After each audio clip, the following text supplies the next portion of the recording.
Alrighty. Alrighty. Are we ready for this? I'm a bit nervous.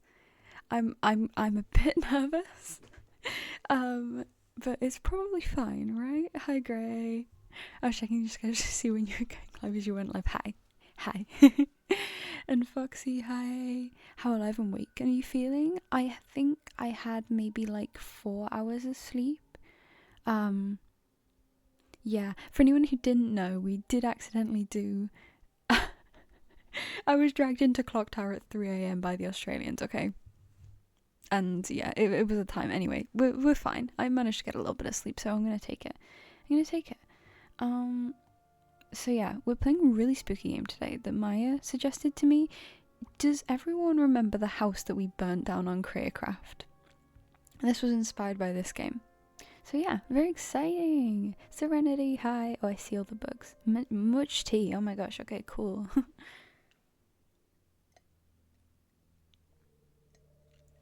Okay. So excited. Maya, hi. Hi guys. Hi. Yes, okay. So I don't know a lot about this game. I was recommended it by Maya. I've heard that there's a lot of distressing themes. It pops up with a big fat 18+ warning. So here is your warning. It is also pinned. Spooky game, distressing themes, watch with caution, all of that stuff. Please take care of yourself. If you don't think this is a stream for you, then we will be back on Rise of the Monarchs on Tuesday. So feel free to come back then. I was going to do Blood on the Clock Tower last night, but was exhausted. That's true. It's fine. We have Blood on the Clock Tower on Wednesday. This is true. We do. We have Blood on the Clock Tower at 6 on Wednesday, which is very exciting. 7 streak. Whoa. I'm not reading out the message you put with that though, Gray. I refuse. More tea? Oh my gosh.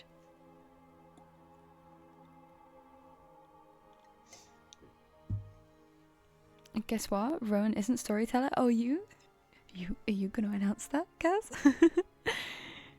you guys will see. You guys will see on Wednesday. Become a critter? Oh god damn it. Oh god damn it. Okay. Hi Maya. I should have known this would happen. I have been turned into a critter. A deer.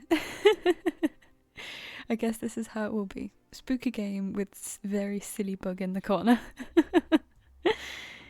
Hi Jace, welcome. And Taurus as well. Tree let it slip and nobody was listening. Oh, I see. Okay, cool.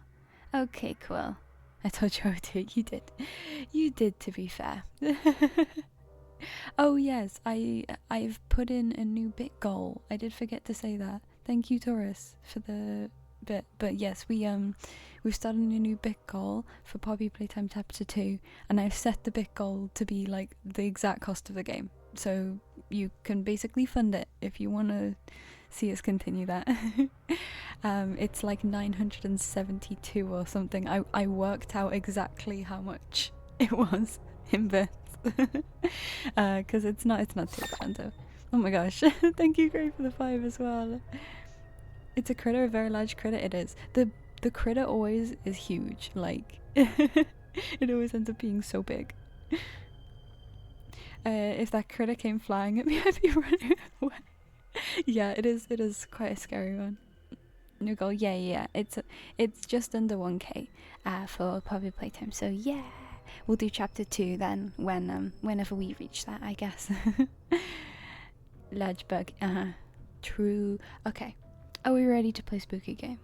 Everyone has heard the warnings. Goddamn ads. Oh, okay. Wait, no.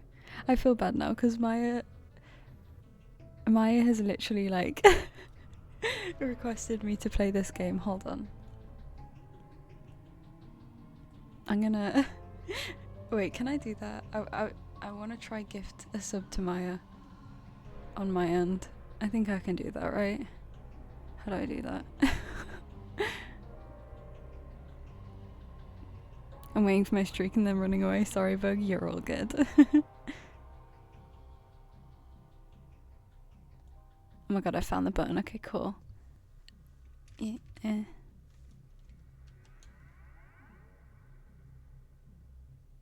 We had the same thought. I was about to do the same thing. What, run away? How dare? I'm joking. Do what you want. If you need to go, please don't feel bad. And then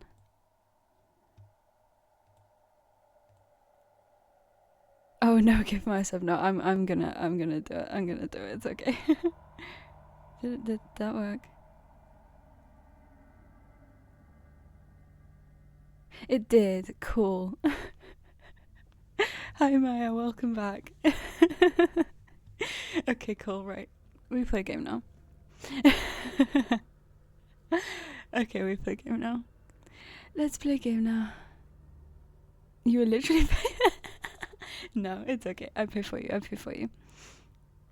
I have to refresh. Ah, okay. Awesome. Okay, cool. Also, I forgot to set 10-minute timer, so we will go until like 1:15-ish with the bug. Oh my gosh, so much tea today. It's like, no, we will not play a game. We will drink tea. Hold on.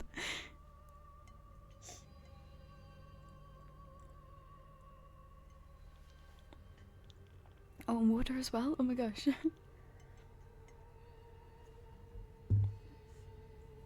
Okay. Tea party stream one. maybe me and Willow can do an IRL tea party over the summer. So much tea, guys. There's gonna be no tea left if you're not careful. Oh, thank you for the bit.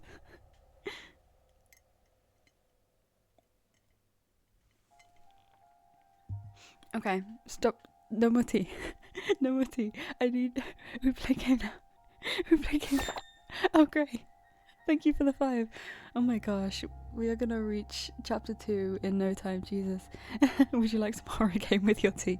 No, this entire stream is just gonna be drinking tea, I swear to God. I swear to God. Crunch as well? Damn, okay.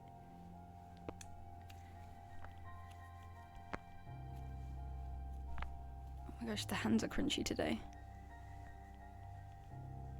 Okay. There you go. Guys, I'm gonna run out of tea. I am gonna run out of tea.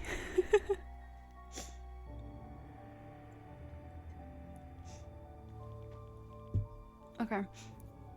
Can I get those crunches in before you look in and get terrified? I am actually scared because I don't really know enough about this game to know whether I need to be scared or not. Sounds like a you problem. Okay, I think I can scalp it. Goodbye, guys. How's your tea? Guys, I'm gonna have to turn that routine off in a minute. I'm genuinely almost out of tea and we've only just started.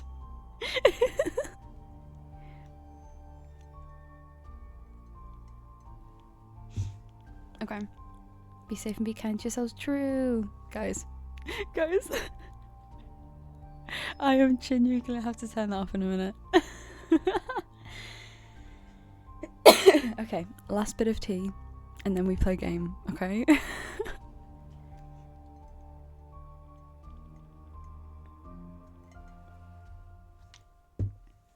Okay, we play game now, guys.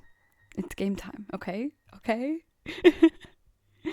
I promise I'm British. Okay, let's turn off the additional music and turn on the in-game music. As usual, if volumes are wrong, please do tell. I think they should be okay. Fraudulent Brit? Nah. Okay, we're ready. Oh, we're ready. I keep saying to myself I'll save points for the Pixel Art Commission, but then I remember I've got to redeem those crunches. Oh gosh. Okay, right. Guys, I'm playing the game now. I'm gonna have to turn off the freaking tea alarm. I'm playing the game, please. Oh god, thanks. Thanks, Doris. Okay, I'm gonna drink the tea while we do this like cutscene bit, okay?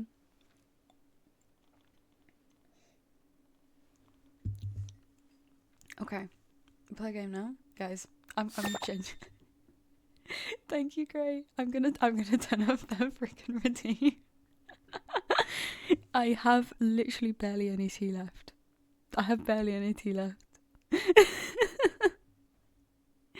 Okay, out of points, turn it off. Okay, last bit of tea then, I'm assuming, if you're out. And then play game.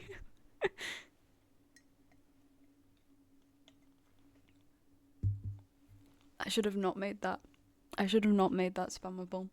Jump scared you a bit, so you terrified a game? Yeah. Okay, right, we play a game. Okay, it's so hard to say it myself seriously when I can see the bug on the... It's fine. Okay, right. The wind clawed at my window all night long. It winded the fields and howled like a hungry beast. An endless song, weaved from all sorts of voices, shrill, gentle, sneery, twined in the air. They were shouting and laughing, and arguing about something.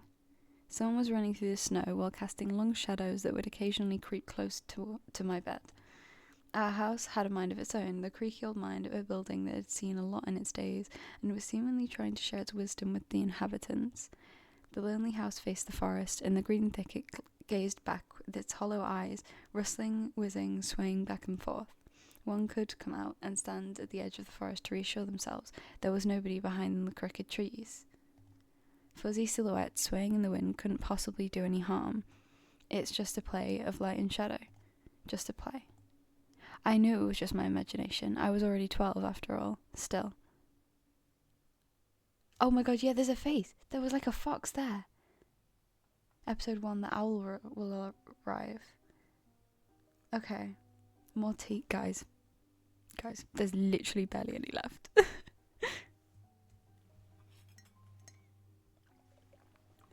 I'm not gonna get more until we're about halfway through, okay? Okay, let's play again. I'm wondering if game sounds might need to be turned up a tiny bit, because I don't think we can really hear it.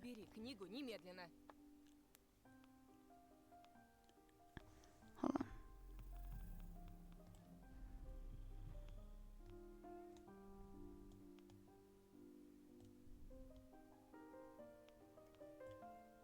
Okay.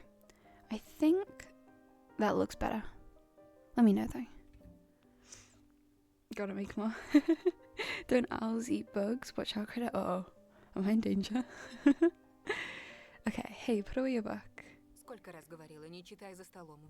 How many times have I told you not to read at the table? It's bad for your health. Look how slouched you are.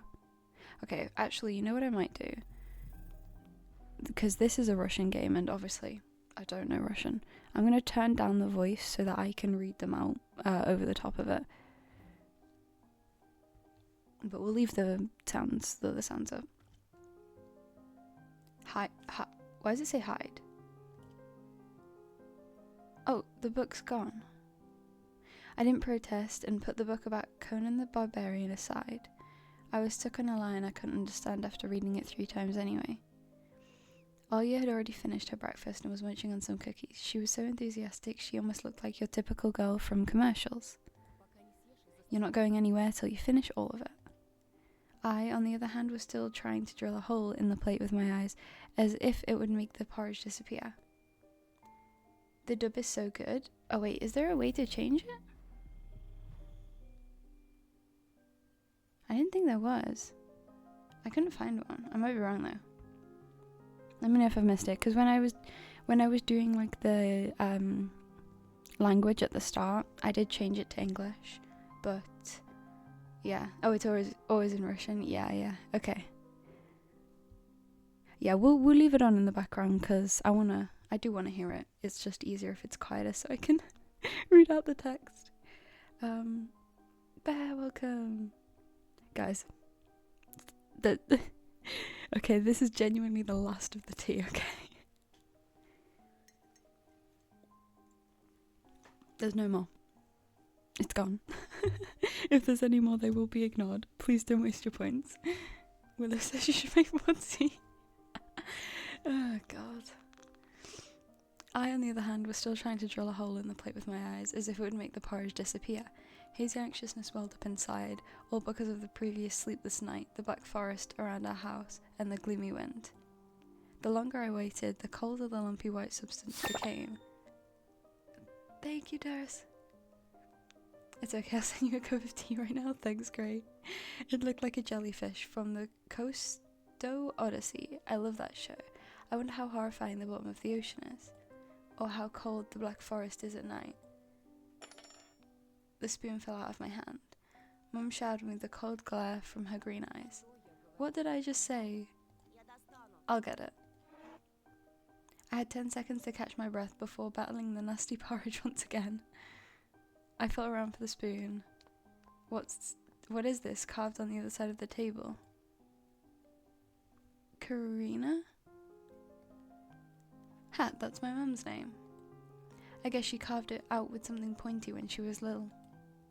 She sure was a rascal, damaging the furniture like that. Guys, I've not with my name, but I have done that before. Sorry, I'm getting really distracted today, but do you want a really quick story time? I was at a friend's once, and I was like carving a piece of paper like with a pair of scissors, like drawing with the scissors, and I didn't realize that it was going through the paper and carving the table, so I had to pay to replace this person's table because I'd like accidentally carved into it. Anyway, that reminded me of that. I'm actually gonna make tea now. How many sugars? I usually have like 1 sugar. It's nice. Yeah, I genuinely didn't mean to, but I felt terrible. Anyways, I think we can become normal again as well. Okay, let's continue. She would scold me for a week if I did something similar though. Should I remind her about it? No, she's been in a bit of a mood lately. I imagined her being my age, sitting under this table. I wonder, was Mum afraid of the dark back then? Or the sounds coming from the... Oh, hello? The sounds coming from the attic? Or the thick forest? I imagine my grandma coming into my little mum's room, sitting at the edge of her bed where Olya sleeps nowadays, and saying this in her soft, smooth voice. Tiger is a special place, little girl. It's watching you closely, sniffing you out, trying to discern what kind of beast you are. If you're a good sort, it won't abandon you in times of trouble. But if you're a bad apple, it'll grab you by the side and drag you under the ground. And that would be it. Grandma was caring. She never fought with anybody, never yelled, never swore. Those were the times without the maddening screams until late at night, without smashed dishes and mutual accusations. Blech. Trying to read. What a scam. I paid for bits, but they will be sent tomorrow. Oh, is that how that works?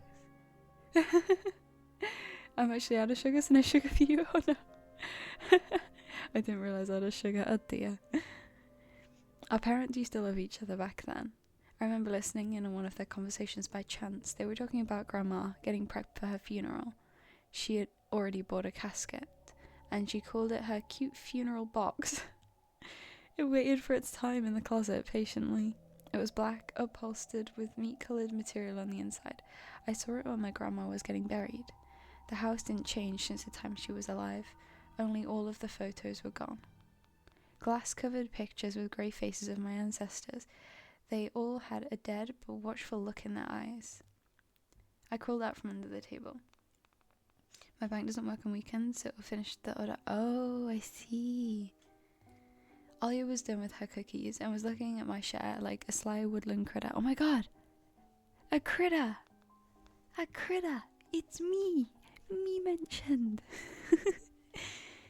I turned my gaze towards the frosted window.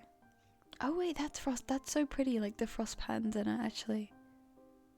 Oh, hold on. I should be looking at like the stuff in the background, shouldn't I? It's the 7th of something, and there's a horse.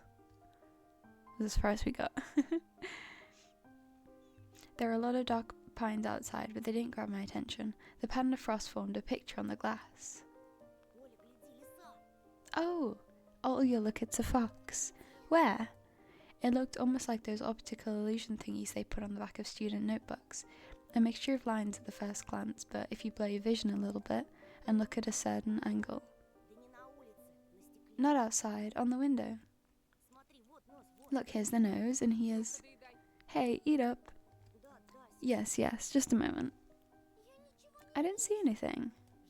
Hurry up, there's not much left. Ah, there it is, but it still doesn't look like one.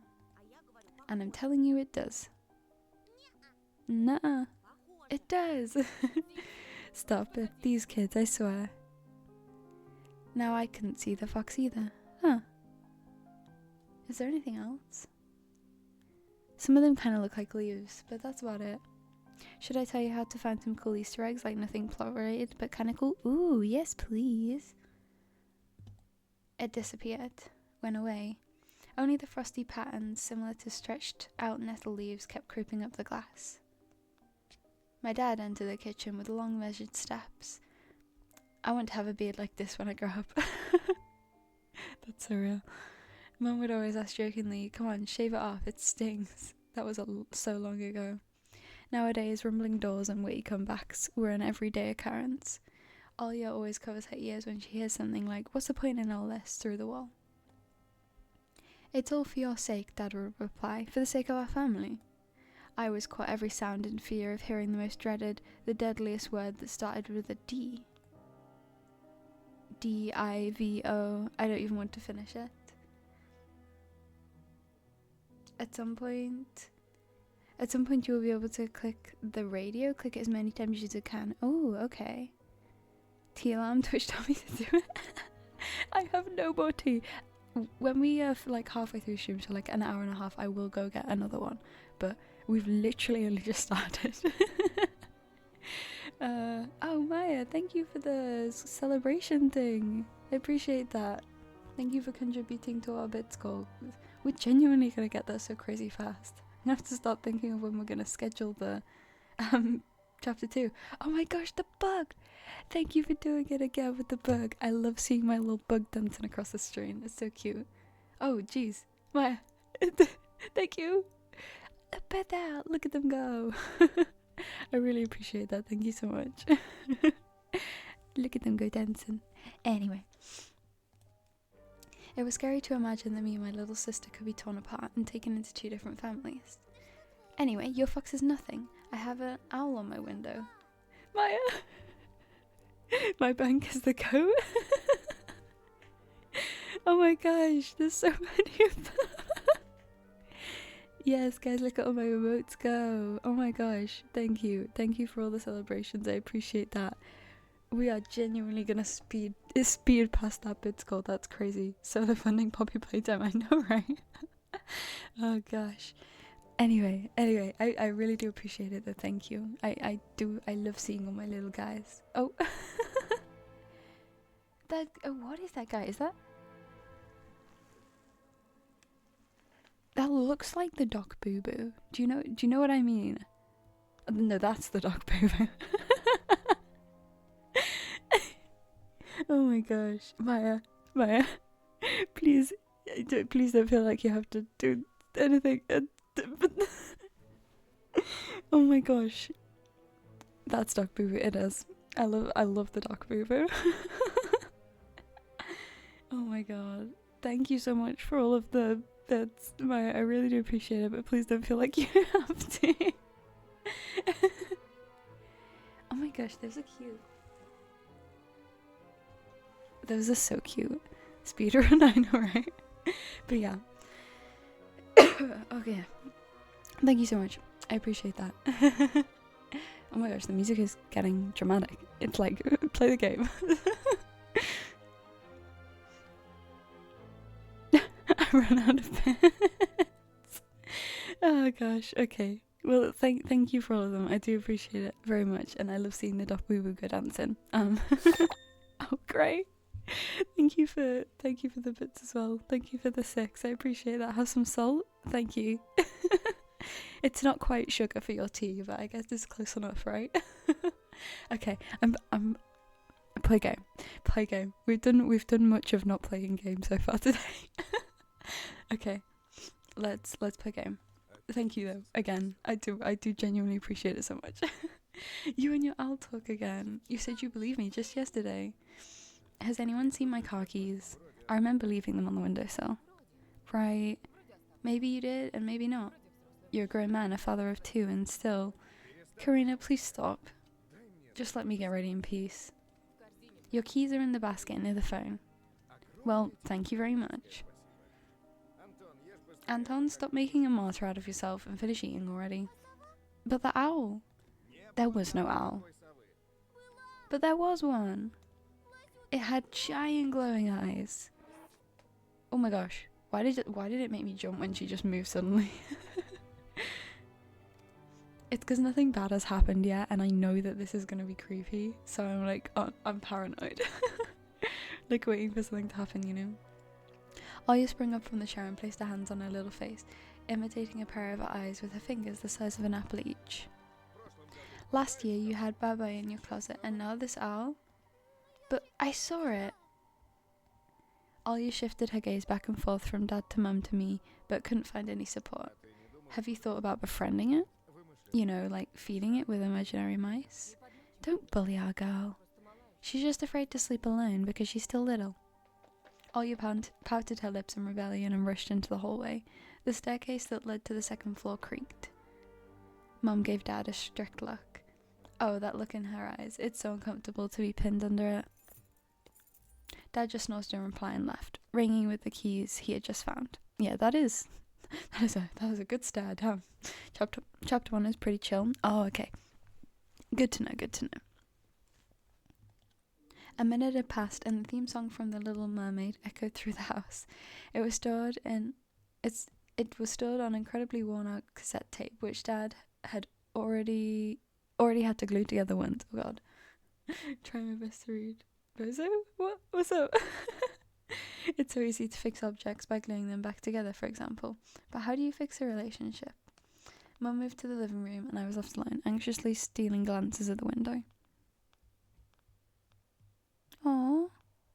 Olia had trouble sleeping ever since we moved to this house. She would toss and turn or curl up into a ball under her blanket. Sometimes she would jump up in the middle of the night and turn on the VCR.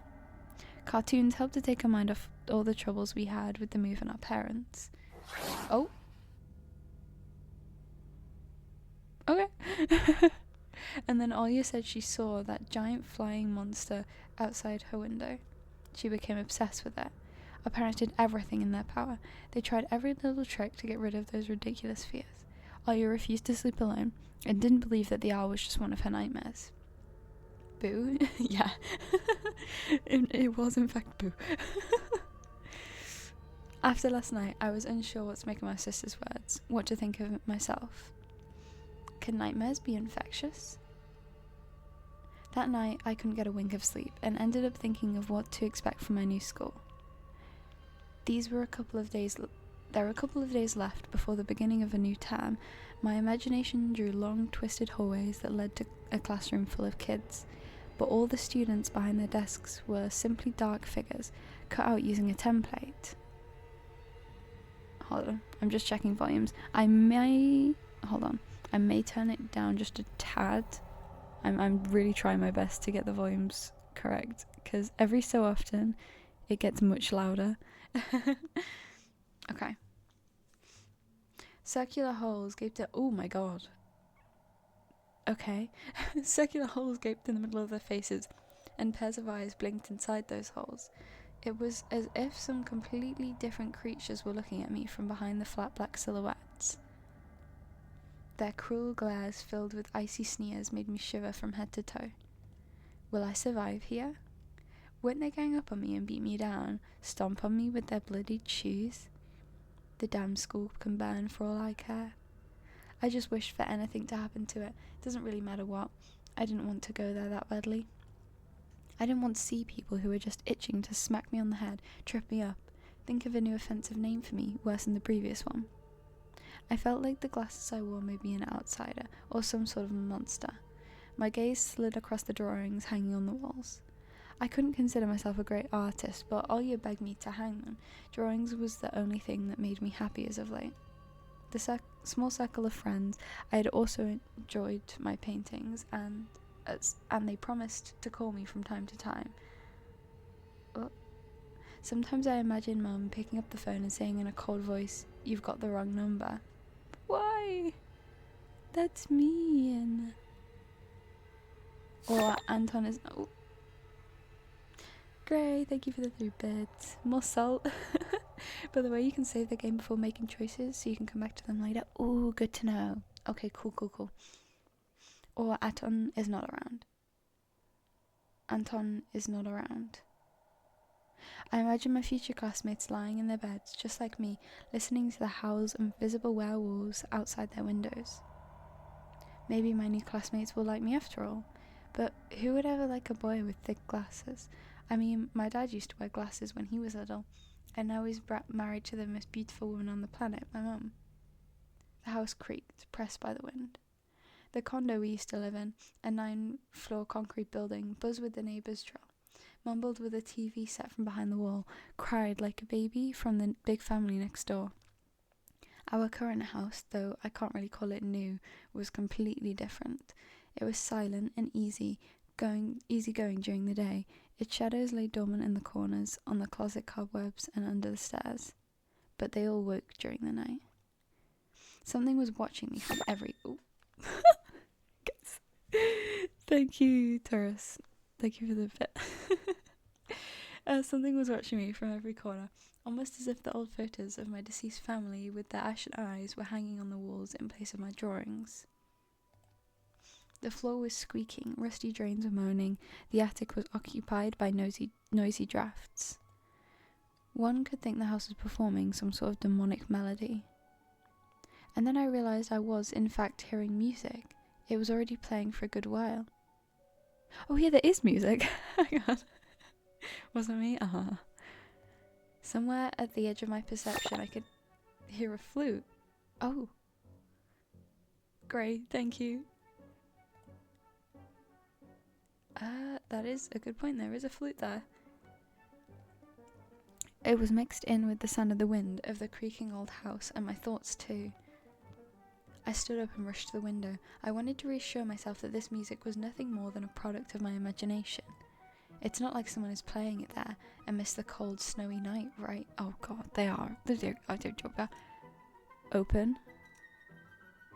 I mean, I don't think I really have a choice, do I? Someone was dancing in the field. Black silhouettes I could barely make out, with the dark forest as their backup. They jumped around, basked in moonlight, bumped into piles of snow, rolled around, and crawled on all fours. Stories about wolves playing under the moon came to mind, but these were clearly not wolves. They stood upright at times, circled around holding hands and whipping up snow, disappearing into the shadows for a brief moment and then coming back. Oh yeah.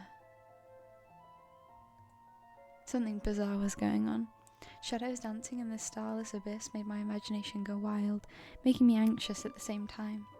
Suddenly, the music stopped. Oh dear. The dancing shadows froze in place and, I could swear, pierced me with their eyes. One of the silhouettes immediately parted from the bizarre shadow carnival and sprinted across the field with giant leaps. Oh no.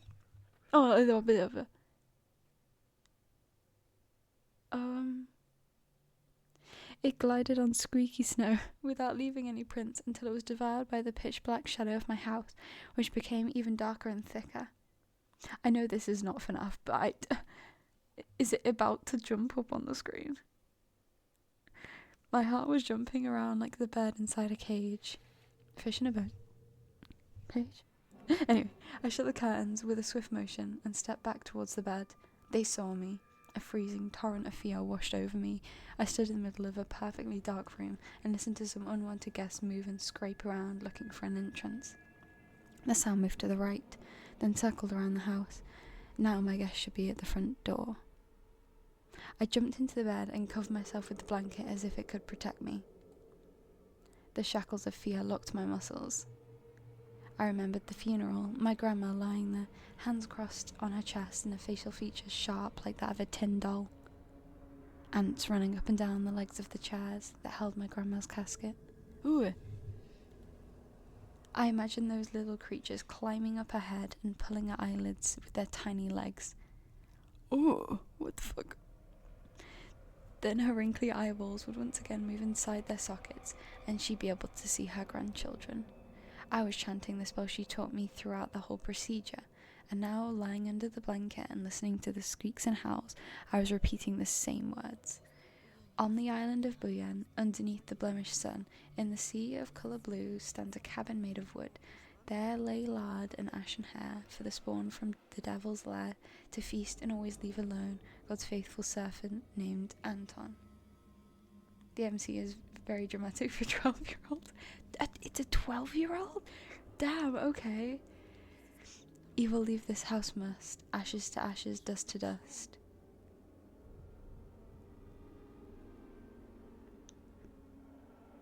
Ashes, ashes, dust to dust. The devil's after both of us. I'm sorry. Bizarre sounds had disappeared. I cautiously peeked out from under the blanket and saw the curtains waving around like a hanged man. Damn. And then they outdoused me with a new portion of boiling terror. The sound scratched my eardrums. In reality, someone or something was scratching at the front door, horridly clawing at wood, demanding to be let in. The door was shut. Dad had become very cautious recently, so he installed a sturdy lock. I remember him staring at the forest intently as if he was looking for someone. Ashes to ashes, dust to dust. I hugged my knees, placing my chin between them, and drilled the floor with my eyes. It was so flimsy and weak before the might of darkness. And then what? Oh no! The doorknob twitched slightly, and then it turned halfway, once, twice, as if the person who tried to enter had no hands. The doorknob tilted once more, and then started clicking violently. My jaw cramped from fear. My wet fingers clutched the blanket. The door creaked and opened. The wind taunted me, moaning inside the tin drains. Now you'll see. The door was wide open. The darkness writhed inside the carnivorous mouth of the doorway. 2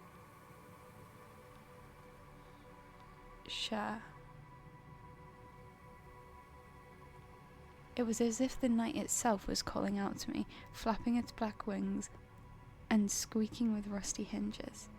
I was trembling, ensnared by the web of darkness that hung in the corners of my room, waiting for the one who weaved it to come out of the gaping black hole. Tony? My abdomen tightened in my chest and rose up, ready to exhale a desperate scream. And before I was able to do anything, the darkness asked me, Tusha, you asleep? Oh, okay. I see how it is. That's mean, but okay. My sister's pale face protruded from the thick shadows. I almost screamed from relief. Alya, I'm not sleeping. Did something happen? Alya frowned and stuck out her lower lip, a clear sign she was about to cry. It's there again, staring at me. Shoo her away, Tosha, please. I'm so scared. The fear that was tormenting me just a minute ago crawled away and hid somewhere in my stomach. I needed to calm Alya down. It was just a dream, silly. Don't be scared. Dreams don't bite. No one's gonna harm you. Alya sobbed. She was trying her best to believe me. But was I sure myself? I have an idea. Let's go to your room and watch the video. Sleeping Beauty, for example. You like that cartoon, don't you? Why does the Sleeping Beauty have a prince and I have this scary bird? That question took me by surprise. Alright, let's watch Cinderella. My thoughts became tangled, fuzzy. What was that? What studied me with its eyes while dancing feverishly under the moon? The darkness was clinging to the window, and it couldn't be fooled by Grandma's old chants. It couldn't be satisfied with a feast of lard and long ashen hair. Tosha, you coming? Yeah, just a moment. Oh!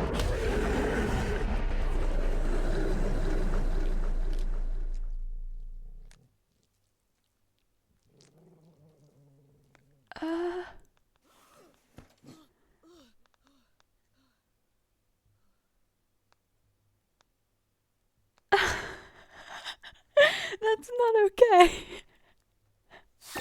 That's not okay. That's not okay. Maya. Great, thank you for the bit. It lulls you into a false sense of security, and then bam, fuck you. Oh, Jesus Christ. Taurus, thank you as well. No, that genuinely got me. I had to stop myself from like actually yelling because I don't want to disturb the people in my flat, but that genuinely scared the shit out of me. That's okay. My mum literally jumped out of the sofa when that happened. No, I like genuinely, I don't know if you could hear like the volume get quieter because I was moving away from the mic. I genuinely like instinctively I like genuinely backed away from the screen. Like that, no. Like I was fucking dodging. What's not okay? What did I miss? Right. They bigged it up like it was something scary. Then there was a child, and then once we'd got believing that it was the child, fucking wolf thing jumped at my face. That's what happened. And then bang, she got hit by a big ass truck. Oh god, doesn't me? I got absolutely scammed my willow. That does happen. That is a thing that happens. Okay, right. I see how it is. First chapter's tame my ass. Okay, right. We continue. Okay. The classic, oh grandma, what big teeth you have. Oh god, okay. Onwards. That's why I didn't want to laugh at all yet and howl in the morning. Well, that does make sense. Who could be visiting us here in the middle of nowhere? We don't know anyone around here. Oh god. Who's at the door? So persistent. I felt extremely unsettled just from a silly thought that our morning guests could have come from the woods. I could barely hear voices coming from the front door. My mind was urging me to hide. In the closet. Under the table. Behind the curtains where Ollie always hides. Tosha, come here. I felt like kettlebells were tied to my feet, but still dragged them towards the hallway. The first chapter is tame? Oh god. Oh, a couple of policemen towered over me in the doorway. I can see what you mean though with this cabin though. Like that, the way that the house goes forwards and then the staircase goes up there does remind me of your cabin, Maya. That's so cool. Anyway, they smell like frost and worry. My mum always winced and grumbled the moment she saw patrol cars, worse than bandits. At the moment though, she looked somewhat confused. Hello? The senior officer, who wore a grim expression, nodded. A boy had gone missing yesterday. His name is Vova. Look at this, please. Have you seen him? The policeman held out a photograph to me.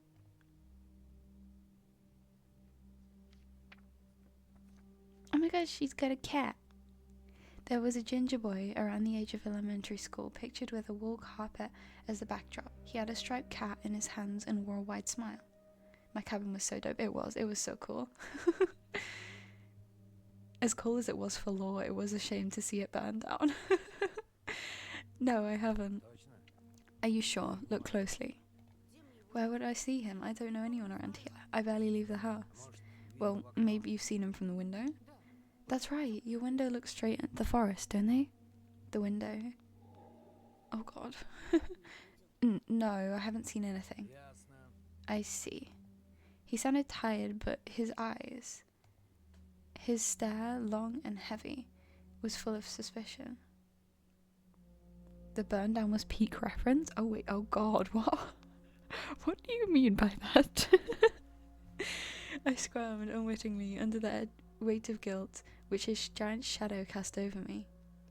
The policeman finally tore his eyes from me and glanced over the hallway, the stairway and the cracks in the ceiling, which I haven't noticed before for some reason. How do you like your new place, by the way? Getting used to it? Bit by bit. It's just our little daughter misses the city a lot. Misses the city, huh? Have the locals been treating you well? Yes, everything is alright, thank you. The policeman pierced through me one more time with his brown eyes. My head started spinning. Can I help you somehow? I asked that in a shaky voice, to look like a polite boy and to end this unpleasant conversation sooner. Now that I think about it, you look just like one of my nephews, little fella. He's a witty boy around your age, wears the same type of goggles, always engrossed in reading those mystery novels. Told me he wants to enroll in police school when his family visited this summer. Wanted to help other people just like me, see? I felt uncomfortable, as if a distant relative and not a police officer stood before me. You know what? Little boys like you should stay at home, steer away from trouble. The times have changed so much. Mum interjected in a cold voice. You don't say. Ah, well then. What grade are you in, Anton? 6th? Have you made any friends here so far? Not yet. I'll be going to school for the first time after the break. Ah, then I'll leave you my number just in case. Call me if you have any new info. The policemen were gone, along with their shadows, the smell of cheap cologne, and the photo of a smiling boy. His face still stood before my eyes. Are we supposed to know who that is? I wondered what it was like for him, being all alone there. For some reason I thought of the forest swaying in the wind. What did his poor parents feel? And what would my parents do if I'd gone missing? Would they cry and thrash around hysterically? Or would they accuse each other like they always do and forget about me eventually? Mum, this is Vova. Did he go missing in our forest? Sounds like it. Poor child. I looked out the window at the road. The police UAZ drove off towards the village.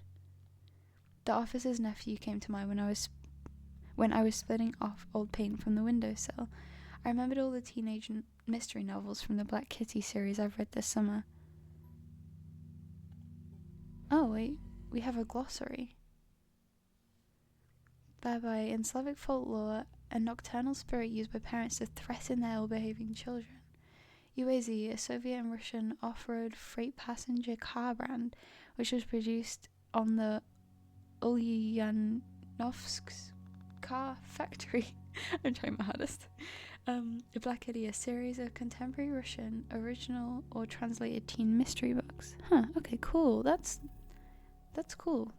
I like that we have a little glossary, because I'm not going to understand these references, obviously, so that's cool. I like that. Radio, remember about the radio? Okay. Your average boys and girls investigated all sorts of mysteries there. They looked for clues, spied on suspicious people, and after a set of amazing adventures, bam, solved any complicated case. They became local celebrities and must have made their parents very proud. I noticed a trail of policemen's footprints that led to the forest, and then it clicked in my head. Why don't I start an investigation of my own? Maybe I'll find that lost boy, and I'll get a reward. Olya will be so happy. And not only Olya, Mum and Dad too. Maybe they'll even forget about their quarrels for a while. This seems like a bad idea. Maybe I'll even save us from the D word. I fantasize about buying Olya a Tamagotchi and getting a cassette player and a bunch of tapes for myself, and a whole box of Kinder Surprise. When was the last time our parents bought us any toys? Last autumn, I think. My dad had lost his job at the time. There's that annoying song about it. Accountant, a song by an all-female Soviet pop band by the name of Combination that became widely popular in the early 90s. Cool. I had little to no idea what was the accountant's job like. They count money, I think. Neighbours used to envy us. But nowadays, Mum and Dad barely had money to avoid sweets, and Dad would always divide a single chocolate bar between me and Olya. Sometimes I gave her my share too. No matter how much I wanted to eat sweets, she was still just a pipsqueak. Do you have to stream? I'll tell you about the Kinder Surprises in Russia. Ooh, okay. I couldn't wait to go out looking for clues. I'm going outside. Yeah, right. You want the police to go around with your photograph next? The forest is so thick. What if the boy got snatched up by wild animals, or something even worse? Even worse, echoed through the hallway. I won't go far. I'll stay away from the forest. Did you hear what I said, or should I repeat myself? Better go and pack your school bag, or play with Olya. The sound of splashing water came from the kitchen. It meant that the argument was over and Mum had the last word. Oh. Okay, should we... I'm assuming if I... Okay. I want to know what's in the cupboard under the stairs. Hold on, I'm just gonna mute for a second because I really need to clear my throat, and you don't need to hear that.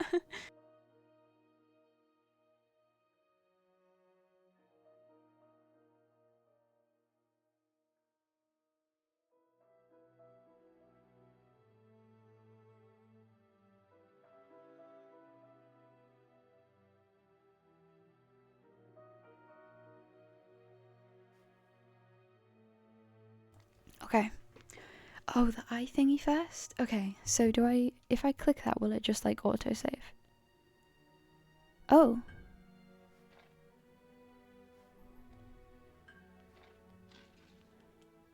Mum's peg top, a family relic. My mum played with it when she was little, and then she gifted it to me. Olya was next in the succession line. The toy belonged to her now.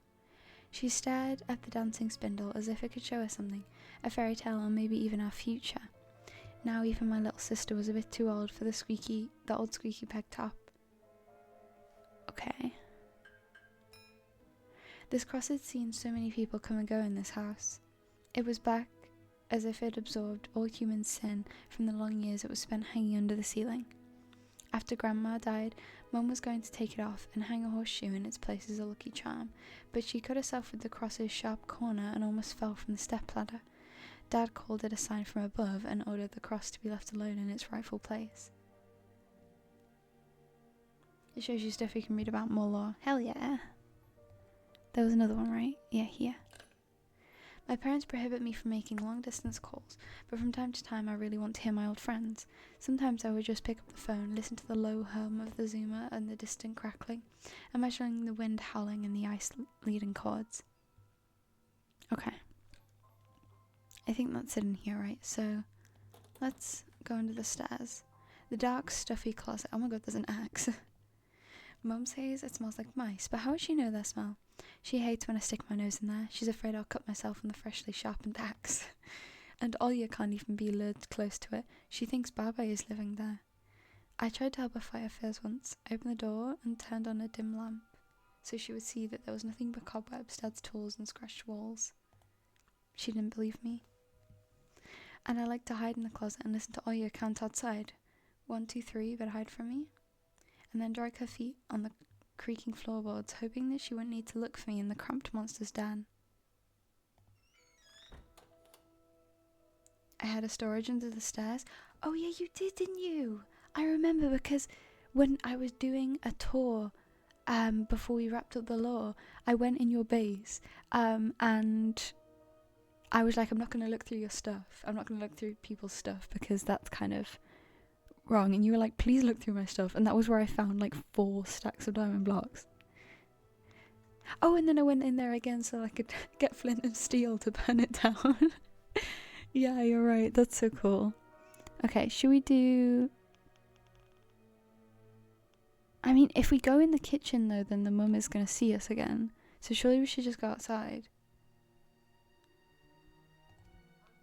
Anton, I'll whip you if you make a single step out the door. I need to distract Mum somehow or I'll get scolded and my ass whipped with Dad's leather belt. Okay. Let's... This decision doesn't matter? Oh, okay. Well, I guess let's go to the kitchen. Light Mum, open, turn back. I want to see what's in here.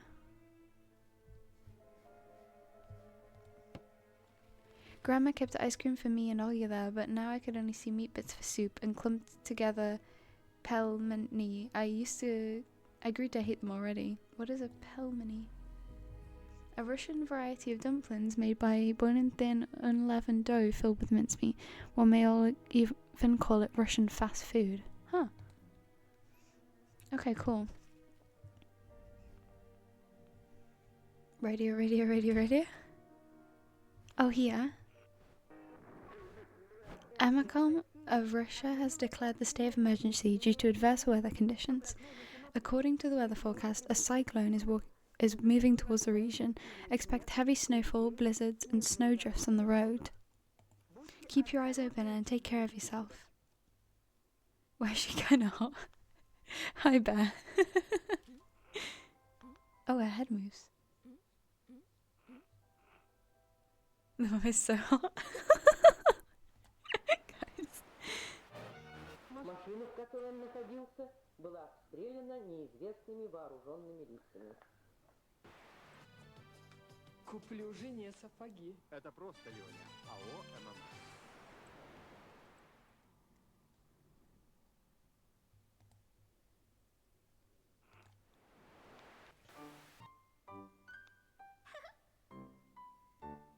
What is happening? She kind of was like, agree. Why is this the consensus?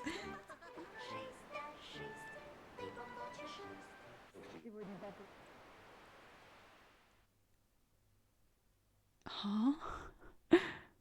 It's like a kid's jingle, right? But I don't know, something about that is kind of unnerving. Oh, secret message. You listen to a nursery rhyme fragment on the radio. Huh. Oh, cool, I guess. Can we do her word puzzle? I took a peek at my mum's crossword. She would get very angry when someone gave her advice, so me and Dad faked knowing the answer, and being about to reveal it all the time. I smiled at the fleeting thought.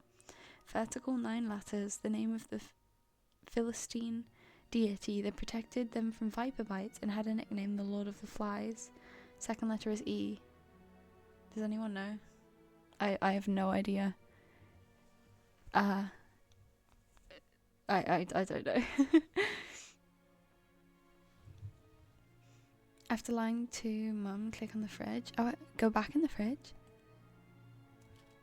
Is there anything else just before? The side of an old ocean freezer was checkered with my childish drawings, Mum's recipes, and all kinds of stickers from bubblegum with dinosaurs that all you like so much. Among that still life picture hung a piece of rolled paper with the phone number of the police officer who visited us. First Lieutenant Tikhonov, I read inside my mind, looking at the officer's sprawling handwriting.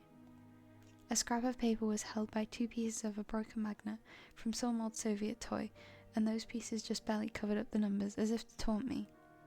I leant towards it to unveil the mystery and take the piece to a safer place where it would wait for its time when I would finally find Vova and be the first to call the police with the happy news. Anton! Mum's reproachful eyes stared at me. What do you need it for? Hands off, you'll lose it. Angering my mum was the last thing I wanted, so I lowered my hand. Okay. Beelzebub? Is it? Huh. Oh, there's this as well.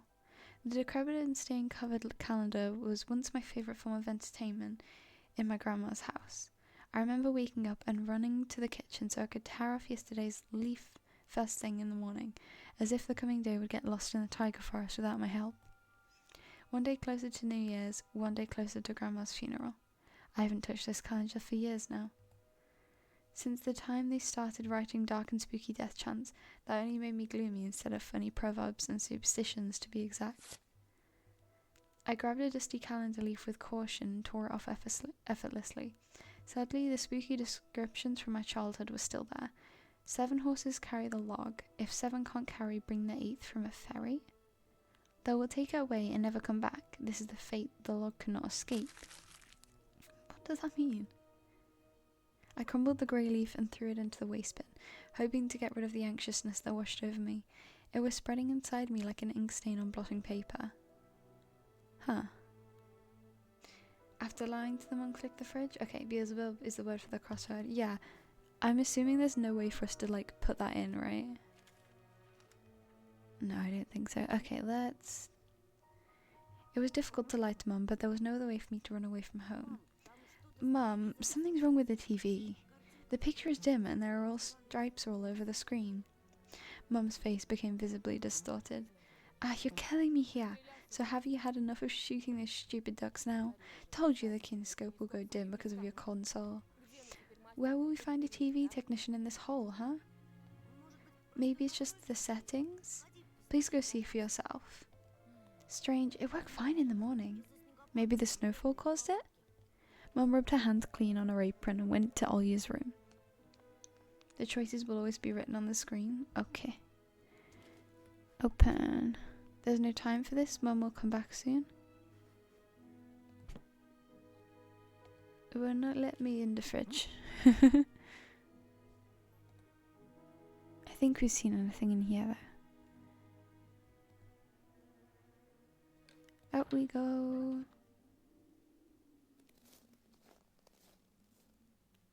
I opened the front gate and went into the field. Click the paper. Oh, whoops.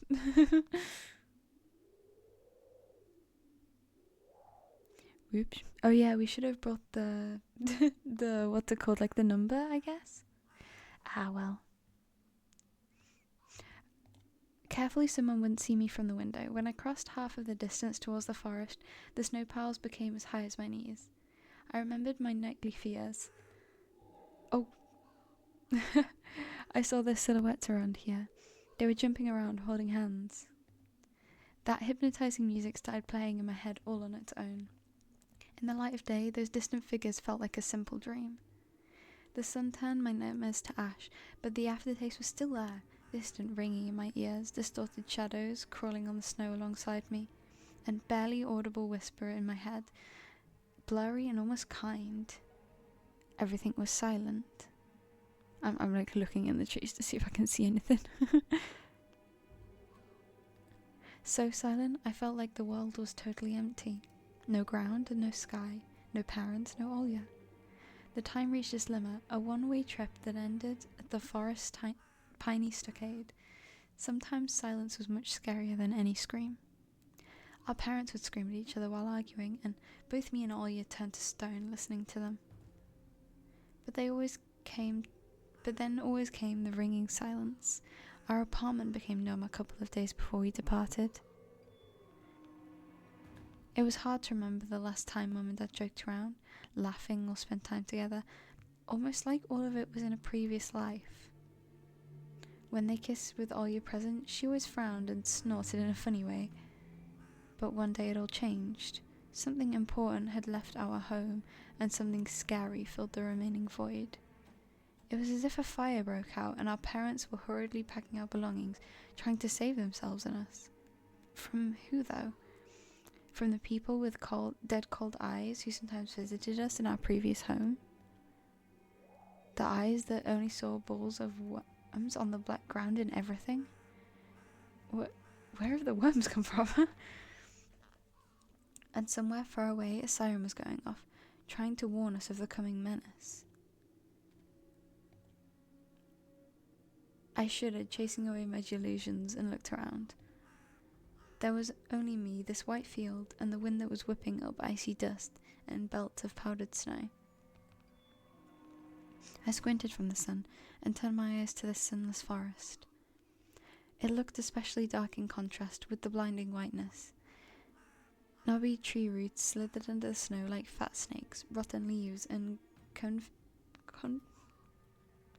don't know that word. Can I froze? It's probably something. Some needles are frozen in the ice. Anyway. More creepy forest. Is that a glove? Dry, prickly branches intertwined, bringing up uncomfortable thoughts about fences. Were they protecting the forest? Or were they keeping someone from breaking out? Some object was hanging from one of the pointy branches. I tried to get closer, drowning in the snow, and when I almost got to the edge of the forest, I saw a knitted mitten.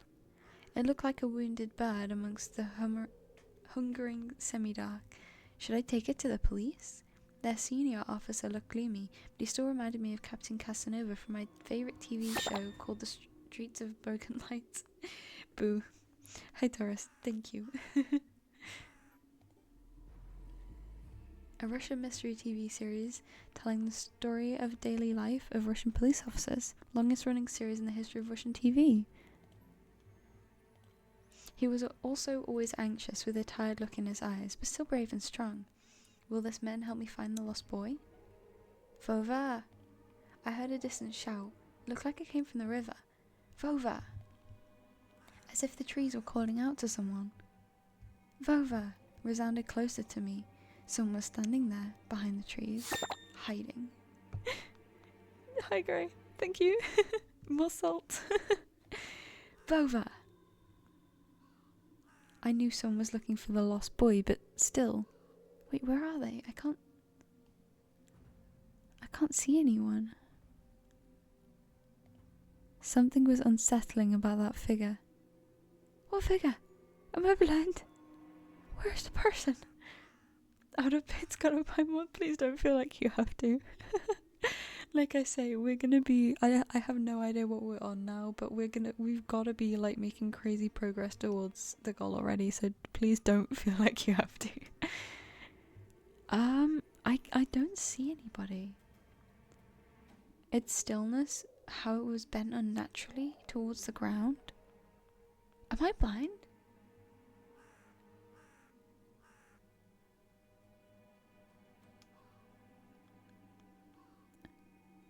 Huh?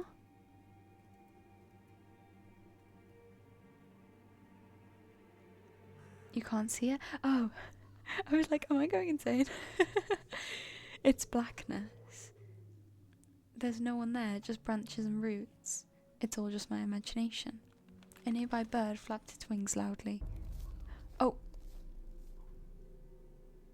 A shadow split from the tree and disappeared from my sight.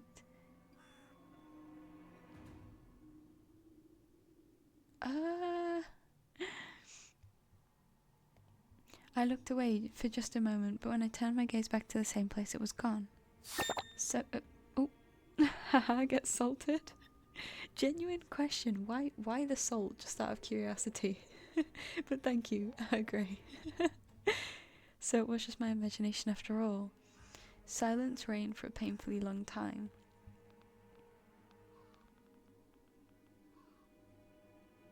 I'm looking.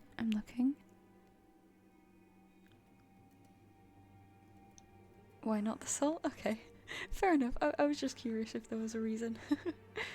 My muscles were tightly sprung, my heart was beating somewhere in my throat. Any noise, any little movement, any small whisper from the thicket, and I'd sprint, but nothing of the sort happened. I looked at the mitten once more. I mean, I feel like I should probably take it, right? I'll put a save in, and then I'm gonna take it.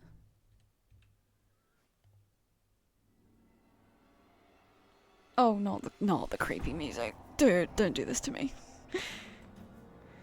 I decided to take the lonely mitten from the branch. Oh.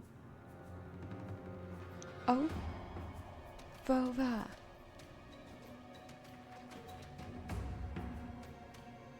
A shout rumbled across the field and dissolved into the distance.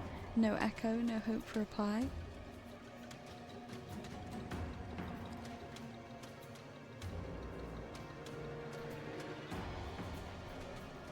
I stepped towards the bristly trees and tried to claim my find. It didn't budge. I pulled harder, the branch cracked and the mitten tore off, landing in my hand with a squishy sound. All too heavy, wet. I squeezed it without thinking and something dark spilled from it, forming a tiny string between the mitten and the snow. Dude. Do I even want to know? Steam rose from the snow pile? Oh god. Is someone's hand in it still? I froze in place, studying my palms in disgust.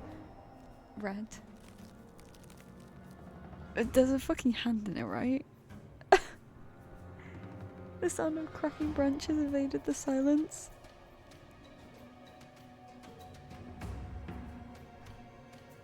I didn't have to think twice before running away.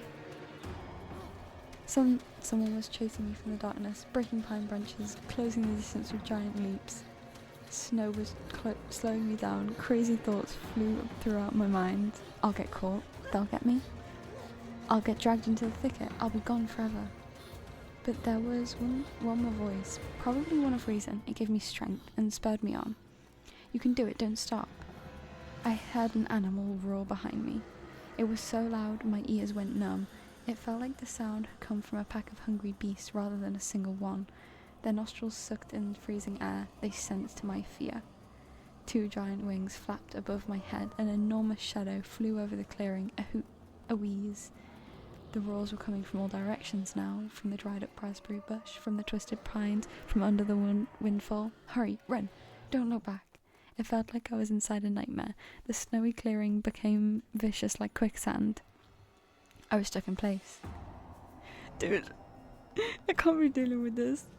I pulled my leg from the mushy trap just to be caught by a new one, even deeper than before. I continued to drown, sinking deeper and deeper with every desperate push.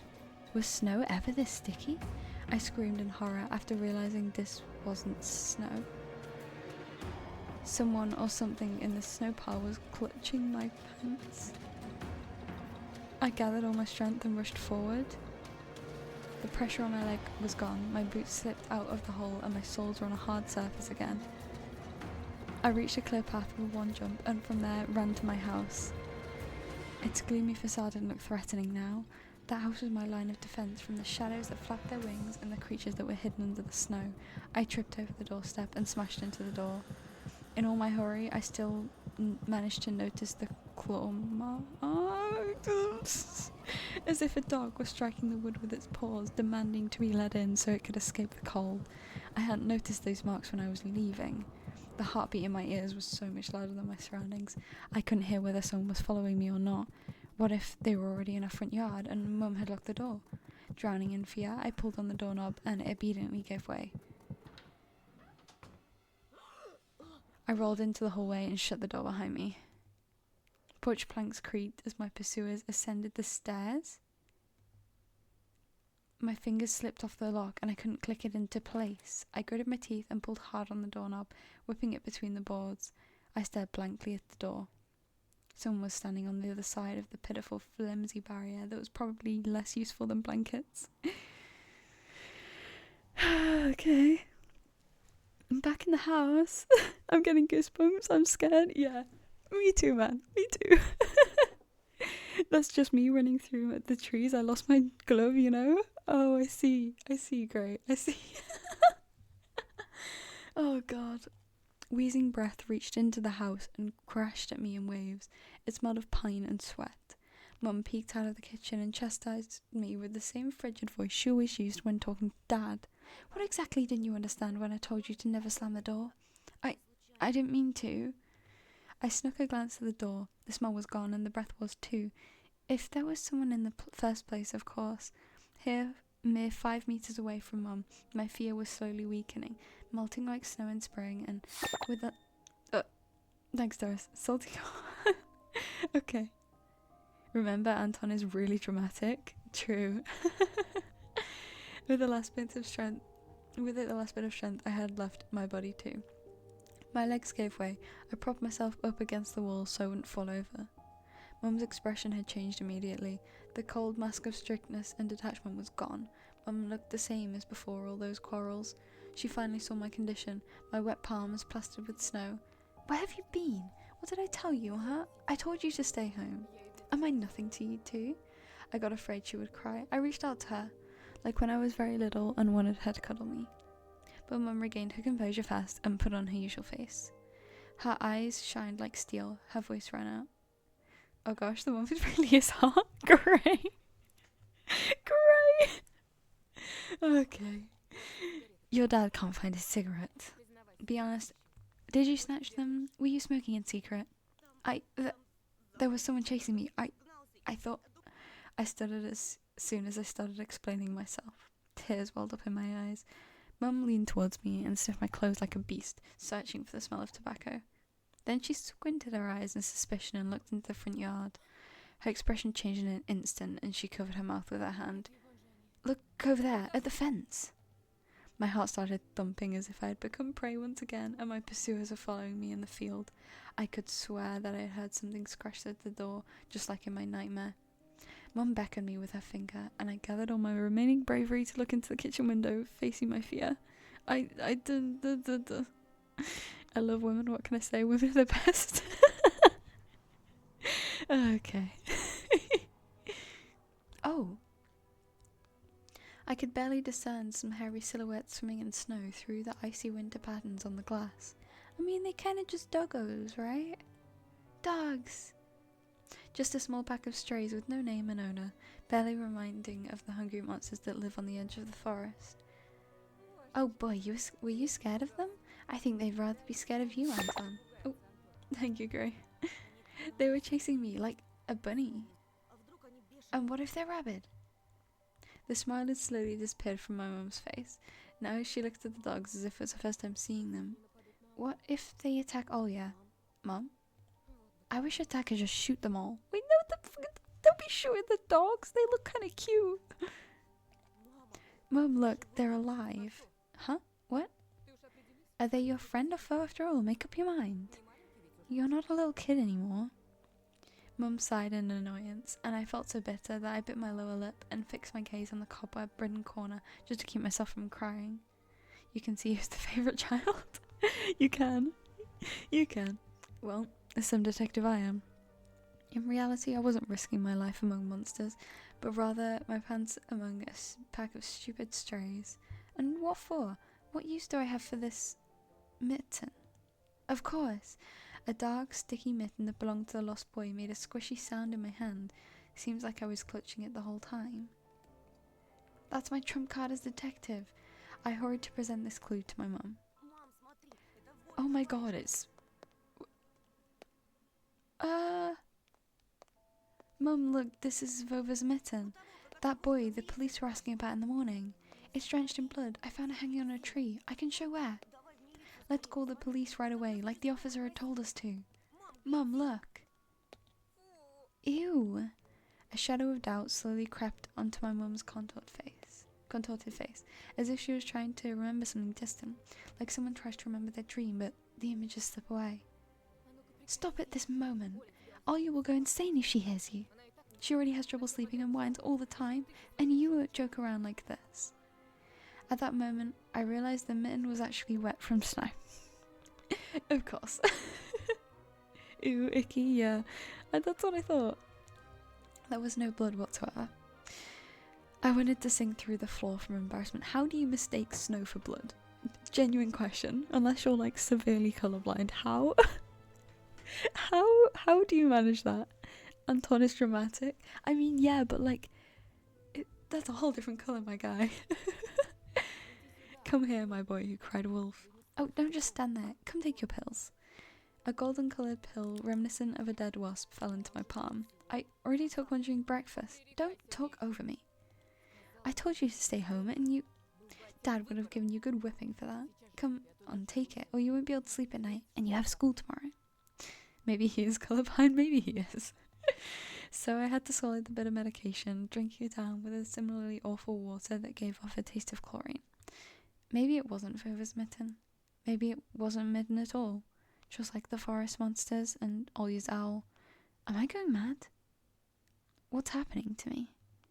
Either the pill had an immediate effect, or my overexerted brain didn't let fear inside anymore.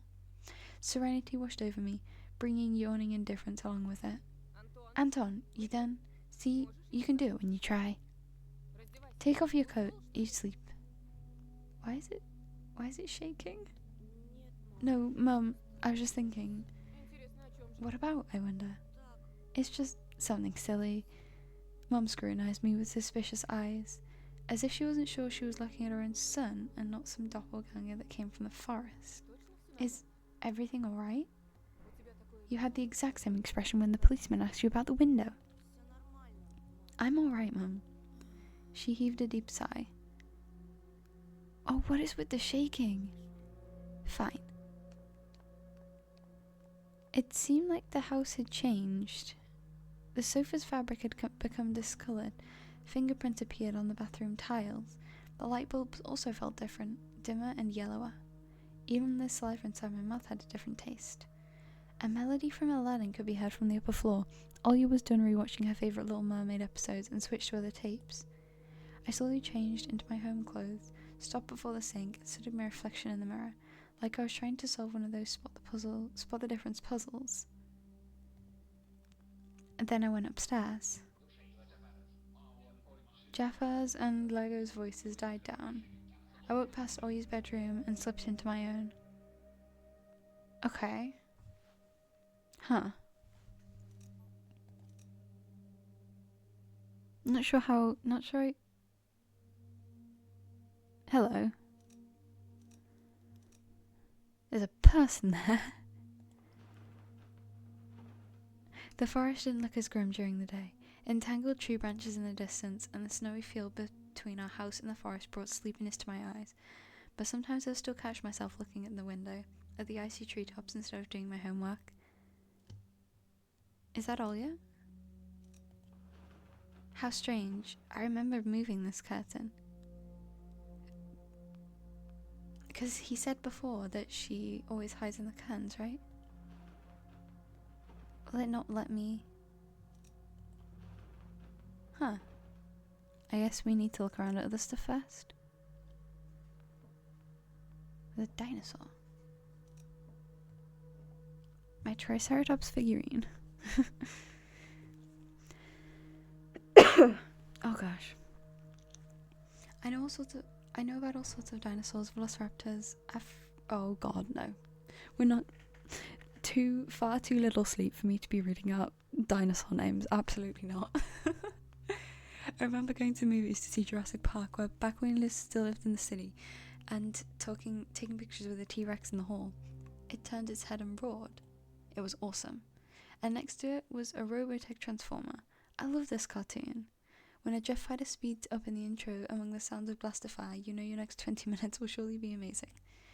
Zentradi space station is captured. Rick, get ready for battle. Okay. I guess, are these the drawings?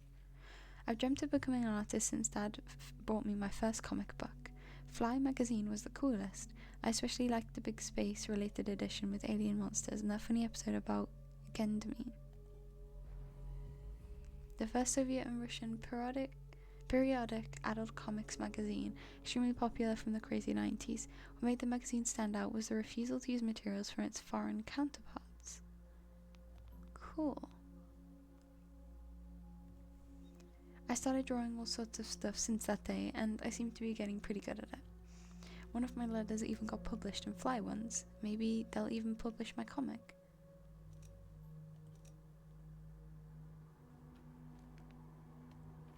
Monsters, Ghosts, UFOs. The Encyclopedia of Paranormal Phenomenon from Rossmann Publishing. I've learned about the Loch Ness Monster, Medusa Gorgon, and Bigfoot from there. Alya is always scared of the book. She could barely handle sifting through the monster and alien sections with me, but the middle part where they started to talk about ghosts really freaked her out. I even remember hunting ghosts after I read that book. I measured the distance between items on my table every evening and checked if they moved due to some supernatural force come the morning. They didn't. But to be honest, what was I expecting? To meet Cask with a ghost? Backpack? And cat. Those are the other things I was curious about. Okay, let's... One of the drawers was empty. I hid the mitten there. Where are you, Vova? You obtained a mitten. Okay, cool. The simple action drained the last bit of strength from me. I sat on the bed. And only then I noticed there was someone behind the curtains. I don't know. I think I noticed a while back. My tired hand dropped to the sheets. Whether it was due to medication I took or the stress I underwent, the room began to contort, as if the wind was blowing the walls out like a pair of sails. The corners of the room bent and undulated. The only stable thing in the whole room was the figure between the windowsill and the curtains. A flimsy piece of cloth was stuck to my hidden visitor. It reminded me of burial sheets. Olya? Who else would be standing there? I stood up and licked my dried up lips. Yeah, Olya, it's so funny. The silhouette was unmoving. It was enveloped softly behind the curtains, as if there was a thick layer of darkness there and not a human being. I reached towards the curtains. I mean, surely it's just her, right? But beat my heart, controlled by medication. The wind sang in the field with a chorus of voices. For a second, I wanted to return to my bed, just lie down and watch the person behind the curtain, knowing full well they were looking back at me. They were looking without blinking, waiting for me to fall asleep. Plastic rings rustled against the holder when I pulled open the curtains. Oh my god. Gotcha. I knew it was you from the beginning. A blindingly bright halo lit above Olya's head with the setting sun in the background. My sister was shining. When she was just a baby, Dad always used to say she was shining with happiness. I always retorted, but Dad, she's not some flashlight. But I brought her to the window one day and sunlight poured on her smiling face. I felt like it was holding a light-woven child. I saw everything. Oh, really? What did you hide? She was just like my mum when she was little, before she put on a sad mask of tiredness and switched to her commanding tone of voice. It's nothing, just... Olya ran up to the table, her eyes round, and asked, "You stole something and hid it here. Are you a thief?" "What? Don't be stupid. I didn't steal anything." A clear image came to mind, that mitten hanging from the tree branch. Oh, what if I did steal it after all? From the forest, from the tilted figure standing behind black trees? Olya could be selfish and stubborn when she wanted. Then show me. Swear that you won't tell anyone, then I'll show you. Olya wore a plotting smile. Oh god, that is creepy. that is a creepy... Okay, cool. I swear on Mum's heart. An oath she had heard in one of the movies about the pioneers we've watched. Pioneer movement, an umbrella term for communist children organizations existing around the world, somewhat reminiscent of the Scout movement. Don't say things like that. Olya nodded and made a gesture with a hand, locking her mouth with an imaginary key. She was filled with curiosity that was splashing in her giant eyes. I opened the drawer and Olya leaned in, holding her breath. It looked like there was not just a simple mitten, but some sort of exotic critter? Me? I'm in a drawer, guys. Is this someone's mitten? She said that as if she couldn't understand what she saw. A certain boy lost it and got lost himself. Now do you understand how dangerous it is for kids to wander into the forest, right? He must be really cold out there. Will they find him? OMG Critter mentioned. Yeah, I'm in this, guys. Critter? Crazy. They will. The police are going house to house, showing his photo to everybody. Olya traversed the room with care and pressed her tiny palms up against the window. And why are they going to the houses and not the forest? Are they scared? The question caught me off guard. The police aren't scared of anything. They've already scoured the forest. Yeah, right, flashed in my clouded mind. Did they really check every nook and cranny where darkness, cold, and whispers of icy branches dwell? Olya's the best. She's my 4th favourite character. Nice. Yeah, I mean, I feel like surely they haven't looked in the forest, right? If they missed something as obvious as that glove was. If that's the case, how did they miss the mitten? Or did it appear later? For me? I changed the topic, as if trying to get Olya as far away as possible from the forest thicket. We may get a reward if I go and find this boy myself. A lot of stuff like in the Wheel of Fortune. Sounds cool, right? Olya wasn't listening to me. She was piercing the forest with incredibly adult eyes, uncharacteristic for her. What if the owl got him? Nonsense. An owl won't be able to lift a human. But you know what? I was picking my words with utmost care. I forced them out of my overexcited brain. Stay away from the forest. I think it's... How should I put it? Cursed? Or something? Just like in a fairy tale? No, more like in that spooky tape our parents hide from us. Olya shivered and stole a glance at the window. I saw you running away. Someone was chasing you? No, it's just, I was just hurrying back home. Someone wouldn't be worried. As I looked at my sister, my heart was tearing apart. She was so fragile, it was so easy to stifle her light. You will learn the mitten law? Oh, hell yeah. A gust of wind and her small fire would be gone. You're lucky. Mum wouldn't even let me go outside. I'm like a princess in the tower, can't go anywhere.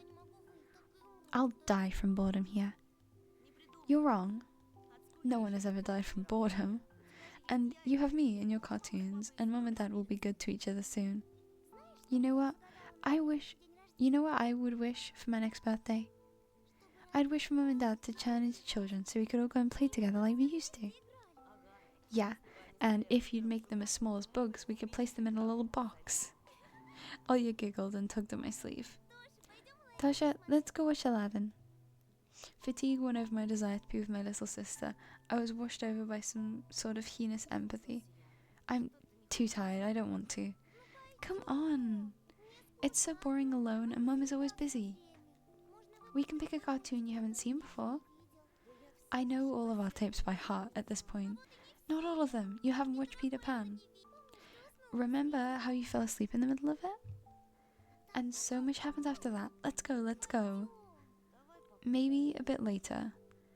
Should I tell you how it ends? Let's leave that for tomorrow. Oh, she's so cute. I won't tell you tomorrow. I know, let's play hide and seek. No, Olya. Then draw me a dino. Olya, please. Draw it, draw it. Leave me alone already. I blurted it out without thinking, and then I was immediately taken aback. I'd never screamed at my little sister like that. Olya stared at me in shock. Her lips started trembling, a precursor to tears. Oh no! My chest was seething in disgust and embarrassment. What's happening to me? I hurried to prevent Olya from crying. Alright, you win. Let's go watch cartoons for a bit. I don't wanna. I came up to her, put my hand on her soft head. Let's go. Watch Peter Pan. Boo, you fall asleep again. I smiled and lifted her chin. Her eyes were wet and felt bottomless. I promise I won't. And I'll draw you a full Triceratops later. Hooray! Triceratops! Well, close enough. Olya rubbed her eyes with the sleeve of her pajamas and a shining smile returned to her face. I'll go ask Mum for condensed milk and bread and you rewind the tape. The bread is fresh, just how you like it. Alright, just be careful not to spill the milk. Or you'll be yelled at again. Wanna bet I won't spill it? The tape is somewhere in the nightstand. Look for it. Olya disappeared into the hallway and I dragged my feet to the neighbouring room. I feel like something terrible is going to happen to this poor child. You know what I mean? Okay.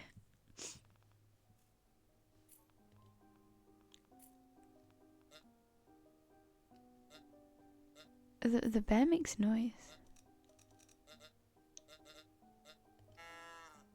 Olya's countless toys. An old teddy bear is the main attraction here. Olya doesn't sleep without it. And she digs her nose into its fur when she sleeps. That's so cute. A piggy bank. Olya is saving money for a real puppy because Dad said that taking care of him will take a lot of money. Oh. The scary window where Olya sees that accursed owl every night lurking in the dark.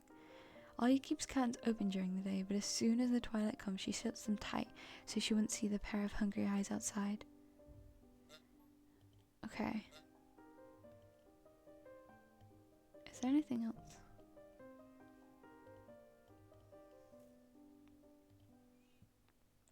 The old photon TV was gathering dust in the corner. Actually, the game is being remastered right now, so no one really knows the endings. I only know the 20 endings they released now. Oh. So there's going to be more? That's so cool. All that was left was clicking the button on the front panel. The tube warmed up, and familiar white noise started dancing on the black screen. I almost reached out to turn on the VCR when the noise calmed down and a blurry image appeared for a moment. It was a dark taiga forest, just like the one outside my window. The picture split the screen in half.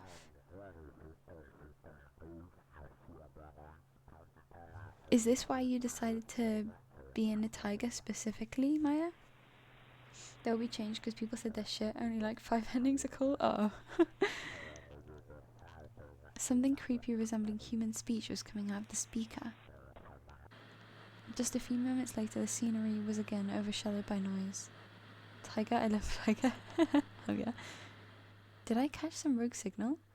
Local TV station only really showed Soviet cartoons, and even that was pretty rare. And only just recently, I used to always watch Robotech before school. It was so awesome. Maybe I should tinker with the antenna? What if I catch this channel again? On the other hand, Olya had asked me to find the tape. It wouldn't be nice to disappoint her. But in my sleepy state, I didn't really have the strength to do all of it. Satch. And Sat?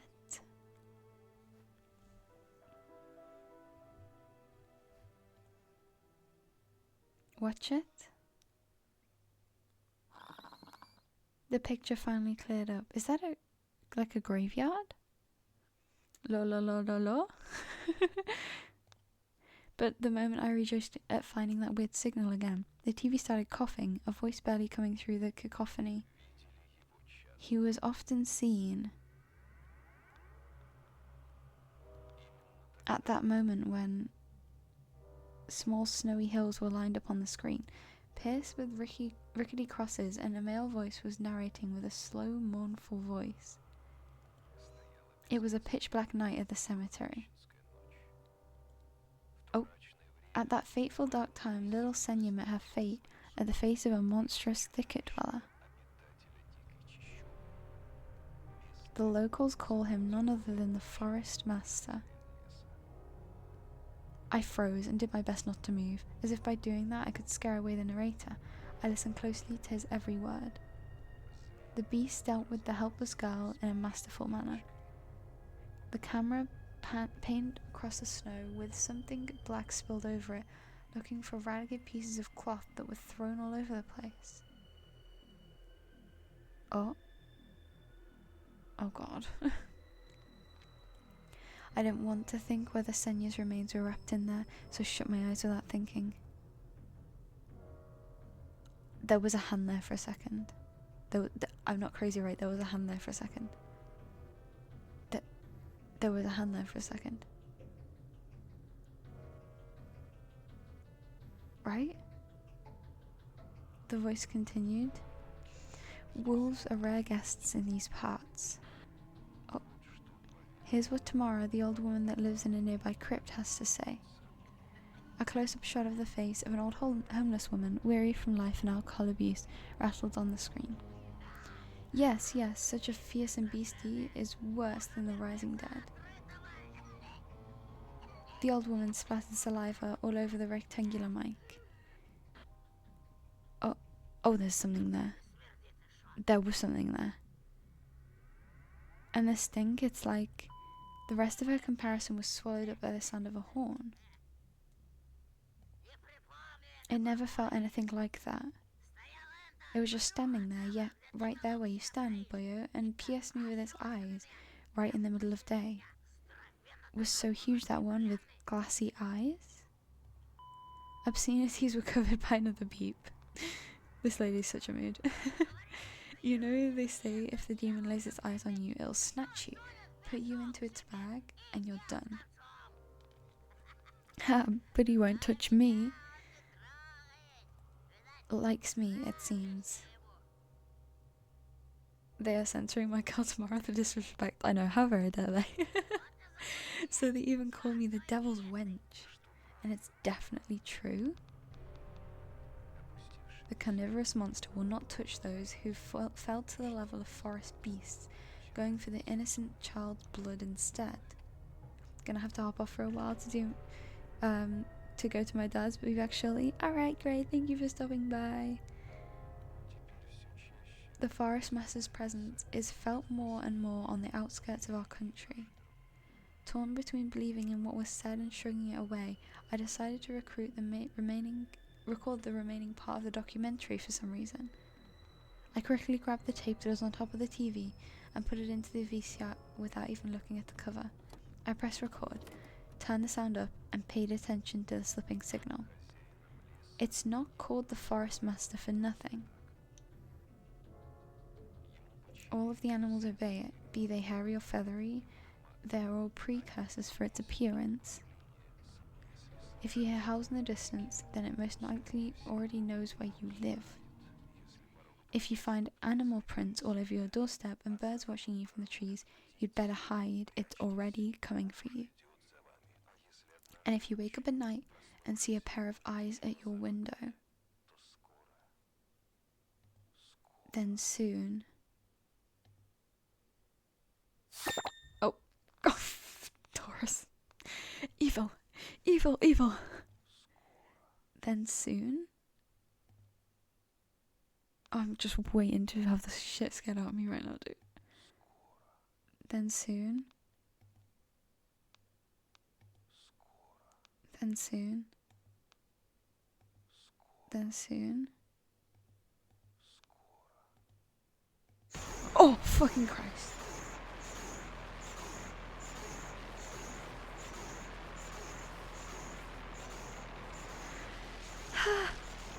The TV suddenly went mad and looped the last word over and over, piercing my ears. What the hell? I got goosebumps all over my spine. Me too, dude. Me too. The tape ended and was rewinding to the beginning. The sound of rustling tape reminded me of leaves in the wind and the low howl of the beast. I woke up from a stupor and pressed the button. The VCR ejected the tape. For a moment, I thought it was stained with saliva, but that was just the light from the chandelier, making the black plastic glossy. And then I saw the cover. What does that say? Oops, I recorded it over Peter Pan. That's what I get for hurrying. It was bad enough that I ruined Olia's cartoon, but I also put this creepy stuff over it. I can't let her see this. We'll drown in tears. I snuck a glance at the door. I could hear the clatters of glass and the squeaky unboo. I love this moment. 2 first chapters are the best. That was good. That was good. Olia appeared in the doorway. You haven't started without me, have you? My sister brought the tray with unevenly cut bread and a whole can of condensed milk. No. I was looking for the tape. Do you really want to watch Peter Pan? I do. Turn it on already. Mum will come watch her Brazilian drama soon. Come on, think, fake detective. You know, I didn't like Peter Pan. Maybe we should watch Little Mermaid instead. I've already seen it so many times. And you promised me. She's so stubborn. I know. Let's watch a couple of Teenage Mutant Ninja Turtles episodes first. Deal? Olia frowned, but ultimately gave up. She put down the tray and crossed her hands on her chest. If you want it so much, can you open the milk can? I'm afraid I'll cut myself with the sharp edges. Oh yeah, there was fuzz on the screen. As soon as I stood up, colourful dots popped up before my eyes, and my sore legs were pierced by thousands of needles. Only when I reached the sofa, I realised the can was already open. Olia had tricked me, played me for a fool.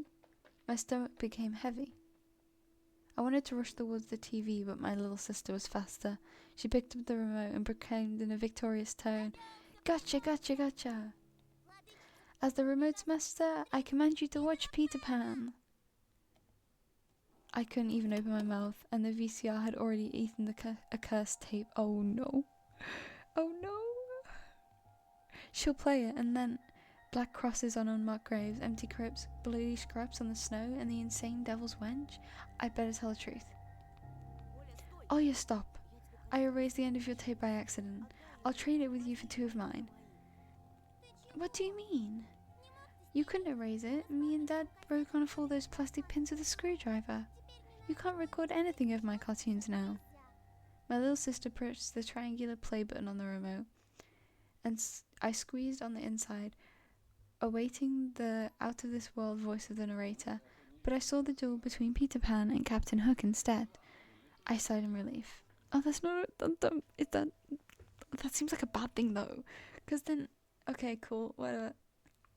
My head, heavy as a leaden ball, now rested in my hands. Olia smiled with joy. She put the tape on rewind and started spreading milk over her bread. And when the cartoon started, she forgot about everything in the world. As if she really got transported to Neverland, like she always wished. To be honest, I also imagine myself there, in a land where no one ever ages, where no one argues over little things, where no one listens to fights and the sound of broken plates at night. But now Peter Pan's land was especially far away from me.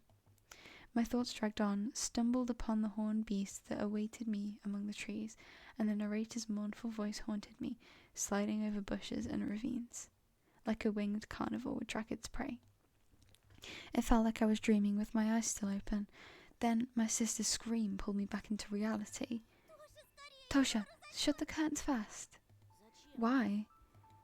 No one's watching you. It's dark, and when it's dark, the owl comes. I'm scared. I got out of bed, fighting my drowsiness, and closed the curtains. Okay.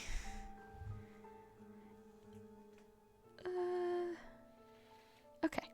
I did my best not to look outside, towards the treetops, towards the tiger forest, which seemingly drew closer and closer.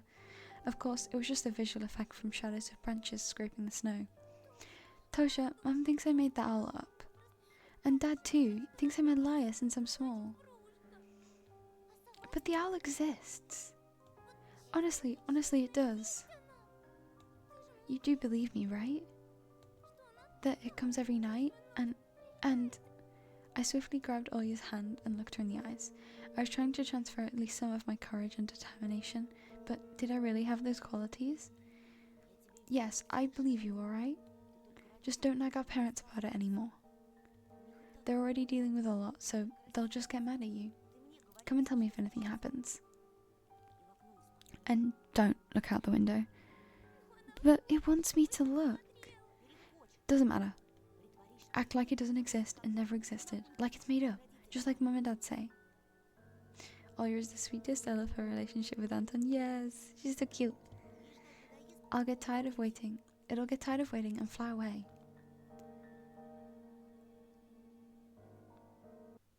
Okay. I'm worried that part of the recording is gonna show up. We follow Peter Pan's adventures as if nothing had happened, as if the forest didn't kidnap kids, as if our parents weren't tearing each other apart bit by bit. Captain Hook was running away from a crocodile, and Captain Pan was headed to London on a gilded sailboat. By some miracle, I lasted longer than my little sister. Olya's eyelids had dropped. She started snoring lightly, resting her chin on the side of the bed. The chorus was singing at the ending song. The world of Disney was lit up by a silvery moon. Oh. There is a creepy rabbit man in the TV. There is a creepy rabbit man in the TV. There's a creepy rabbit man in the TV. Another moon peeked from under the first one. Scary and wan, hanging over the tiger forest. The horrific report got recorded right over the credits. My throat went dry. My pulse became faster. From which side it's a rabbit? Look, it's got ears, big like rabbit ears. I looked towards Olya. She smacked her lips in her sleep. I squeezed the remote with all my might, ready to press stop at any moment. I rewound the recording, checking if it was still intact, and then carefully took out the tape. Its horns? Oh, it looked like a rabbit. The protective pin was still in place. I stood up and left Olya's room. It's a goat. Oh. Whether it was by providence or by curse, I hid the tape alongside the mitten at the exact moment Mum peeked into my room. Cursed tape, you recorded the report footage. Enough playing around. It's your first day at school tomorrow. Gotta go to bed. You should sleep properly. You don't want to be teased for being sleepy, right? Adults think everything is so simple. As if sound sleep would ensure my classmates would like me.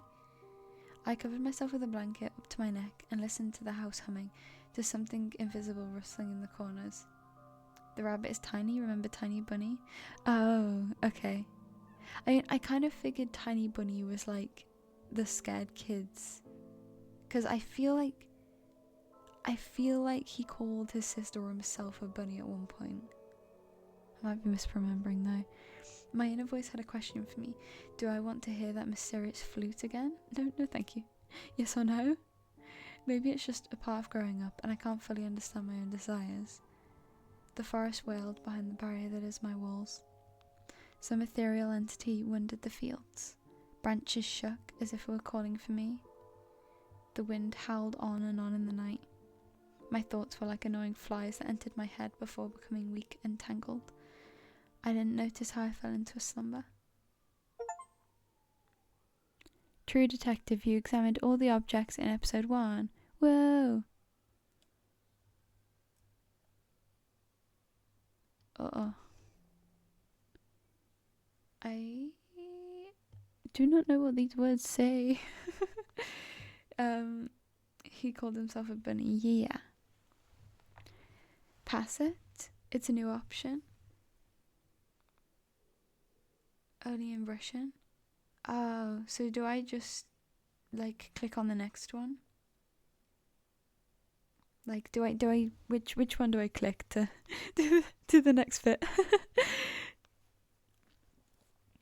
It's a fast skip to other options. Oh, okay. Click next. Okay. It has come after all. The day I feared most, the first day of a new school term. Okay. Well, I think that seems like a good place to take a quick break. My voice is a little dead, so I'm gonna go grab myself another tea. You can all continue spamming the tea alarm once I've got another one. So we'll do break for like 5 or 10 minutes while I go get that, just however long it takes me. I encourage everyone to do the same. Take care of yourself, and hopefully I'll be back in a minute. I'll put the soundtrack back on. Second chapter, woohoo! Yes, we'll do second chapter as soon as I've got myself some tea. So I'll put the music back on. Tea alarm, yes. And I'll go on BRB screen, okay? I'll be as quick as I can, because I'm enjoying this a lot. Denied? Okay. It's fine, it's fine. I'll see you in like 5 or 10, okay? Oh, wait.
I have my tea. It's a joyous day. And the fan is back. Can you hear? I know that's what you're here for, really. The fan. Okay. Let's have a little bit of tea. There was arson while I was gone. Oh dear. Let's have a little bit of tea and then we'll get back to it. Welcome back. Hi. Yes, you can hear the fan. I've been told, yeah, like that. I've been told that that is chat's favourite streamer, the fan. Just the fan. My favourite streamer has returned. Hell yeah. Listen to it sing. It's sad. That'll be gone soon. Like, I'm moving soonish. Like, that's... Ooh. A critter becomes a critter. I see how it is. Okay, right, well, we've got until sort of 10 past-ish. Oh! There's like throat singing happening. Cool, okay.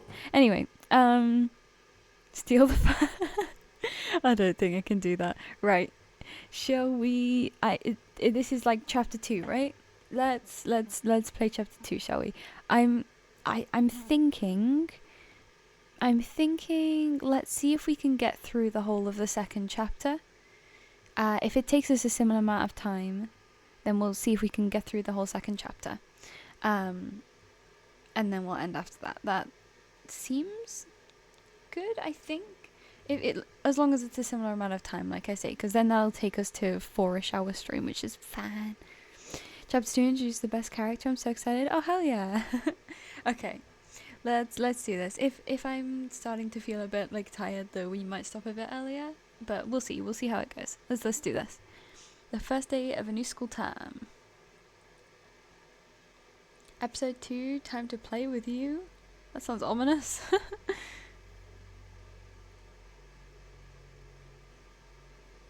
Okay, we're sleepy. New school, new teachers, and most importantly, new classmates who I always have trouble connecting with. Like most of the kids with glasses, probably. I forced myself to get out of my warm bed. That's an interesting thing. Like, I never really... I wear glasses, obviously. Like, as you probably know. I never really got bullied for having glasses. But I think it might be because there was other things that kids picked up on before. You know what I mean? Autism, essentially. But yeah. I don't know, I always thought that was kind of interesting because it's always something you hear about people getting bullied for wearing glasses. But yeah, never really experienced that. All the tiles of chapters are named after the nursery rhyme you heard in the first chapter. Oh, that's so cool. His glasses are thick. Yeah. Huh. Dad would usually drive me to my old school, but this morning the bedroom of my parents was silent. Did they sleep in? Maybe it was a good thing. I didn't want to get the daddy's boy reputation from day one. My parents are probably still tucked in, dreaming about the good old days where everything was so simple and easy. Sweet dreams, even if far removed from reality. I'm sorry if the bug is covering some of the text, by the way. It's not too bad, and I'm reading them out anyway, so it should be okay. I silently sneaked out to the first floor so I wouldn't wake up anybody, especially the peacefully sleeping Oya. I did my best to step in the middle of every floorboard. I used to play like this, even in our old apartment. If my soles touched the space between floorboards, it counted as stepping into lava. The clock was spurring me on with its hands. The top is gone. I need to hurry. Faster, faster. I was too fast, so I needed to circle the hallway once again. Boiling lava was bursting out of the cracks between floorboards. I needed to watch my step, to survive at any cost. By the way, I will say now, don't be a pussy in this game. It gives a super boring ending. Okay. I will take note. I mean, I want to experience everything. So I guess even if there's a decision that seems like a bad idea, let's go for it because it'll be fun, right? Hippity hop, like a frog jumping on molehills, like a fearful bunny in a grove full of wolves.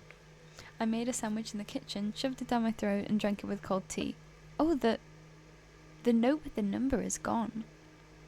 My appetite was as good words. My appetite was as good as of someone being led up the scaffold towards a guillotine. I lowered my gaze and saw that one of my feet was standing on 2 floorboards at the same time. Burnt to a crisp, huh? I moved my foot. Disgusting little snakes writhed in my belly, the fear of getting hit and being called nasty names. The clock ticked. I need to go. It was dark outside, fitting for an early winter morning. This darkness never fully left the house around here. I took my time, tying my shoes, buttoning up the puffy down jacket, trying to delay my unpleasant exit. Ooh. Goodbye, fan. Everyone say bye. Everyone say bye to the fan. Into the semi-dark, into the unnerving unknown. I rubbed my glasses for good luck, though I couldn't remember a single time these thick pieces of glass brought me any good fortune. Oh, it is creepy dark out there. The sky was akin to a giant bruise. On the east side of it, a black cloud was swelling up. It licked up the stairs from the sky and extinguished the rising sun. Darkness was plastered all over the treetops. The cautious cries of birds got tangled up in the thicket. I locked the front door with a long key that I wore around my neck. The scrapes are still there. My parents made me wear this noose, afraid that I, being a total klutz that I am, could lose the key otherwise. The wind whizzed on the other side of the gate. It invited me into my new life, towards dubious adventures. That does look creepy. I do remember though, like as a kid walking to the school, because I used to live in a village where I would walk to school on my own, and I remember the days where you had to walk in the dark, and it's fucking creepy. And tagged alone like an old buddy pushing me in the back. Wide shadows that pines threw out covered a third layer of the clearing. Upon reaching the edge of the forest, I hid my nose in the coat's collar. That's where the glove was before, right? That tree? I was squeezing through the thin firebark, my hair ruffled up and my back hunched over. Tall trees stood on both sides of the tiny trail. I loved walking to school in the dark. Best moments? Really? No, I was terrified of it when I was little. I used to hate it when we had to walk in the dark. I still do that just to feel the vibe. Yeah, I mean, when I go home and I go back to the village, I like walking the dog at night because it's dark and it's peaceful and I like that. But no, as a kid, absolutely not. Like, I remember when my parents used to get me to go walk the dog in the evening and it was already dark. And because we were such a small village, the street lights barely lit up anything because there were barely any. And oh, it was terrifying. Like, I did not like it at all. The snowy blanket rustled under my feet, and the canopy of intertwined branches above my head cut me off from the already sparse starlight. The night had no plans of moving away from the forest. In this darkness, trees reminded me of shaggy old women that smelled of burial earth. Their trunks turned into cracked, wrinkled faces with holes in the middle of their mouths. If I lost focus for even a moment, mold-covered witches would drag me into the forest depths.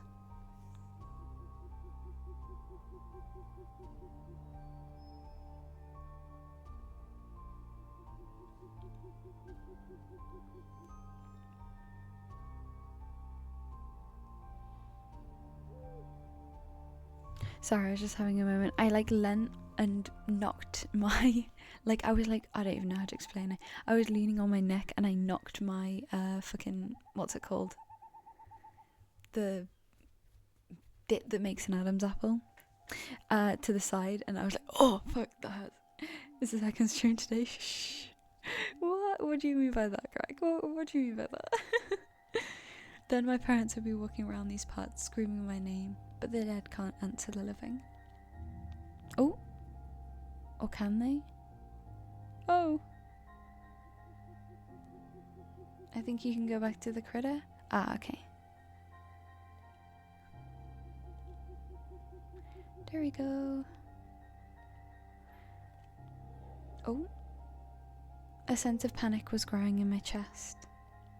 It was fine with Dad carrying me into the school in his hands, but now, if it saved me from watching the darkness rise up from the ravines like black dough, I felt like someone jumped into the bushes behind me, so I turned around. As soon as I started walking faster, I heard the snow squeak behind me.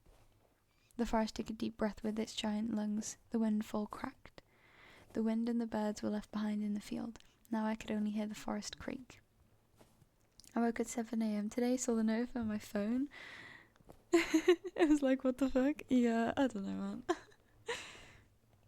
I walked, listening closely, and the unseen presence grew stronger. as if someone was following me, trying to match the pace of my footsteps. Wow. Thanks, Taurus. Oh, I turned my head so fast it made my neck crunch. A tiny trail behind me disappeared into the darkness. Tree branches overlapped, forming a natural tunnel. Who's there? The question escaped my lips and dissolved into the unending creaking sound of the wooden idols, the pines around me. Why did I think going through the forest alone was a good idea? I'm either going mad, or someone had intentionally lured me away from home. Distant lights granted me a smidgen of hope. A country road.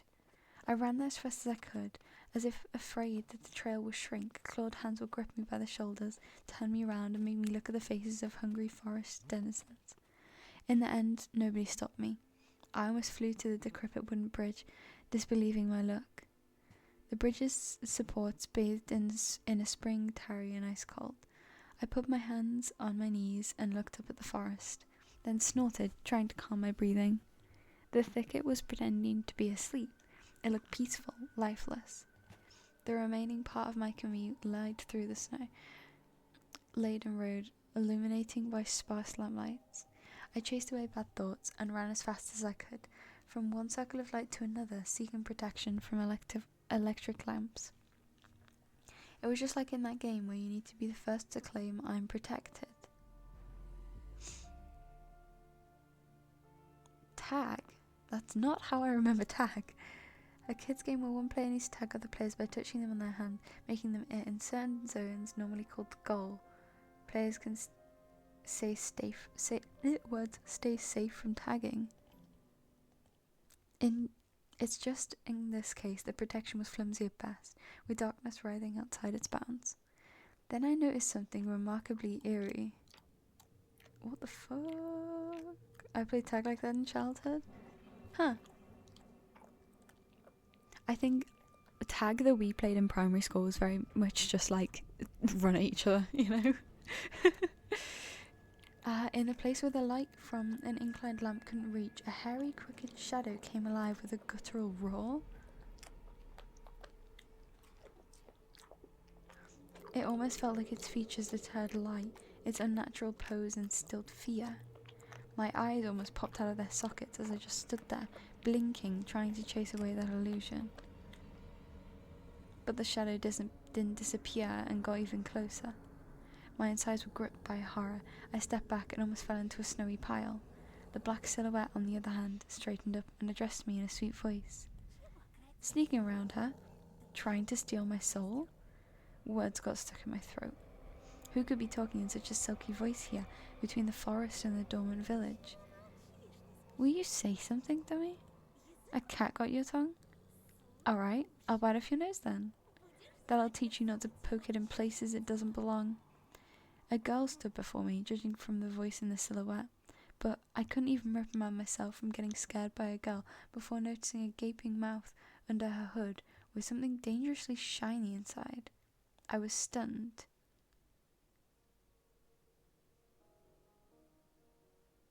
Oh, it is actually a wolf. Or a fox. Tealam? Okay.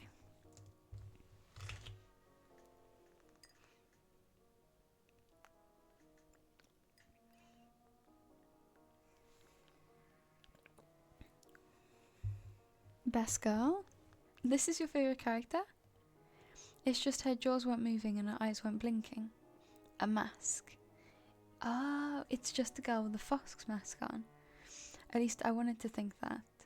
After a surprise like that, a nervous smile involuntarily crept onto my face. I was just going to school and then you... What about me? Never seen a fox feed a dog? And indeed, there was a small dog circling the girl's legs, one of the strays that were chasing me yesterday probably. Oh, look at it! Look at it! My fave since 2021. Look at it! Oh, the dog.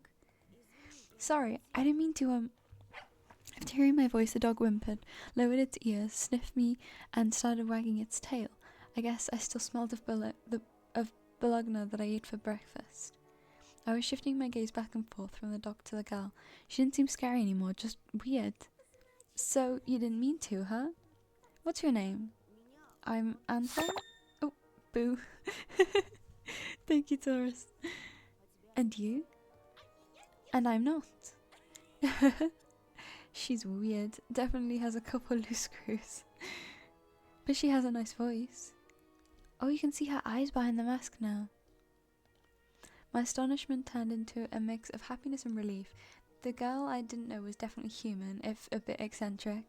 I was also a bit angry at myself. This foxy girl was walking through the darkness without a problem, and I shuddered from every little sound. I named my dog an MC after this stray. Ah! I could just walk away, but this girl had piqued my interest. The next time a police officer asked me about my friends at the new place, I'll tell him that I befriended a talking fox. Do you live around here? In the village? The fox giggled and purred. There. Oh my god. She spun around so hard the hem of her coat lifted up. No, dummy. Foxes don't live in villages. So you live in the forest then? Ooh. Uh-oh, did Scream crash? Oh dear.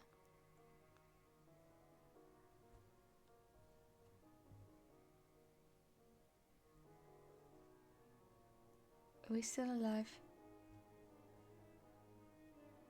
Uh-oh. Uh-oh. Oh, we're back. Sorry, it does that sometimes. I'm pretty sure my uni internet is shit. So that happens occasionally. I'll give a second for everybody to get back in and then we'll carry on. I do apologize. I'm pretty sure it's because internet is shit.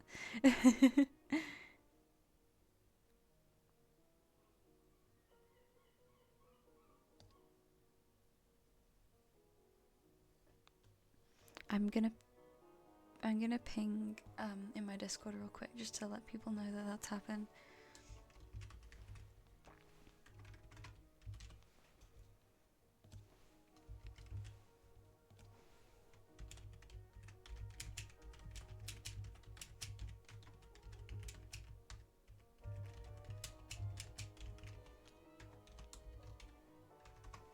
Alrighty.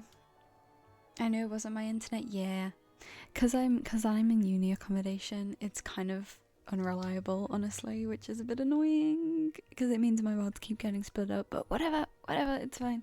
I'm gonna have some tea, let people get back in, and then we'll continue.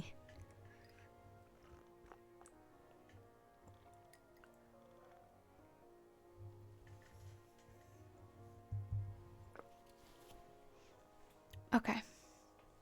Let's carry on, shall we? Sorry about that. Have you been living under a rock? It's obvious that foxes can't survive anywhere near humans, as long as they're foxes. Her jokes were also weird, just like a carnival mask, paper mache with fur glued onto it. A dog reminded us of its existence with a loud bark. Oh, look at it.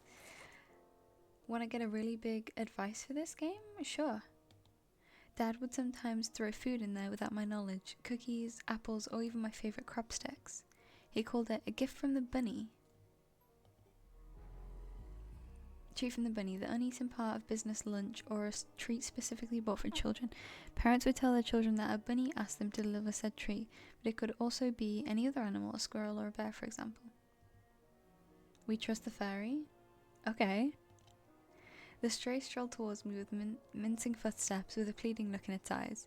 The fox did definitely treat it to something, but it was probably still hungry. Why are you dressed like this so early in the morning? Going to a costume party? The girl shrugged, throwing silvery snowflakes off her nose, and her human form along with them, turning into a genuine beast? A real fox, agile, cunning, dangerous. A moment of hesitation and you'll be ripped to shreds. She'll tear you up and gulp you down without breaking a sweat. I couldn't help but just stand there as a stump. Until I heard her calm, melodic laughter hidden underneath the beastly mask. I wish I could have seen... You could have seen your own mask, sweetie. Did she say sweetie? I got embarrassed, went right up to my hair roots. We'd seen a fox in a zoo once when we went there with Dad, but it had patchy fur, was grey and skinny. But this girl was a fiery colour, and fairy, just like in fairy tales. I was still rummaging through my... Oh my god, what is happening today? I was still rummaging through my backpack. My fingers that were searching for the dog's treat stumbled upon some soft, crumpled object. You'll see. The real beasts will wake up soon. You should ask them where they got their real human faces. The girl's shadow was dancing in the lamp's light. The dog yapped in agreement. I freaked out and dropped my finding in the snow without getting a proper chance to examine it. Cold wind instantly covered the hole it created with snow. The dog rushed to dig it out, wanting to get its treat, and the fox just snorted. Now I was so embarrassed I wanted to sink through the snow. It was still dark outside of the electric circle. On the contrary, the darkness seemed even more thick. All neighbouring houses were sleeping deeply in its inkiness. I did my best to continue the conversation with the weird girl that I didn't know. So, are you going to school? Oh my, you are a real dummy. Don't you get it? Well, I was trying to be friendly, but she can't stop mocking me, calling me a dummy and all. I should have just moved along without paying any attention to this weirdo and his stupid dog. Why are you so mean? Don't answer if you don't want to. It's not like I care. Still something froze me in place, tugged me towards the dark figure. A mysterious appearance, her voice that was velvety and just languid enough. I was intrigued and excited. I watched her as people watch fires burn. Oh, stop pouting. Look here. Zulka took a liking to you. The dog was digging through the snow with sharp movements, snoring loudly. The fox turned and looked at the windows of a nearby house and its timbered front through the white mist. The tip of her fake nose was shining under the lamp's light. And maybe someone else too. I went red again like a boiled crayfish this time. Is she talking about herself or someone else? I hoped that the semi-dark would be able to hide my embarrassment from the girl. I cleared my throat before asking, and who's that person? I waited, counting my heartbeat. The fox didn't reply. Her sly stare was scanning the frosty patterns of someone's windows. She was reading them like a glass book. I wonder what she can see in those winter paintings. The stray stopped rummaging through the snow. It ran to me, holding my object in her jaws. A mitten. Could it be the one I found in the forest? What is it doing here? When I looked closer, I realised that it was just my mitten. Maybe Mum stuffed it in here while I was asleep. A certain missing boy immediately came to mind. Hey, do you know anything about Vova? I imagine the scene, silhouettes dancing in the clearing. The dance on the night when Vova had disappeared. A boy who, when found, can provide a big reward and maybe save my family. I remembered my birthday when our parents promised to take me and Olya to Disneyland in Paris. But instead of a long-anticipated gift, they gave me a simple brick game console, visibly embarrassed. I was crying my eyes out back then, demanding them to take me to the promised amusement park. That was the first time when Mum and Dad had a big fight. My greediness shattered their relationship. If only I could fix everything, gather everybody I love and take them to Disneyland. On the night Vova had disappeared, I think I saw someone looking like you dancing under my window. It couldn't be true, but I felt like her mask became even more sly. The fox was sniffing me out. Oh, that got you worried? For yourself or for someone else? Olya, as soon as I thought about my sister, my chest tightened and cold sweat streamed down my spine. Well, then listen closely, a boy named Anton. That is a big and scary forest. The fox girl stepped forward menacingly. And I'm not its only tenant.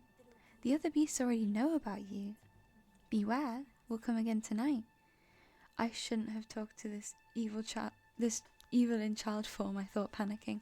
When you and your parents will be fast asleep, we'll sneak really close and dance. Macarena. Huh? Okay.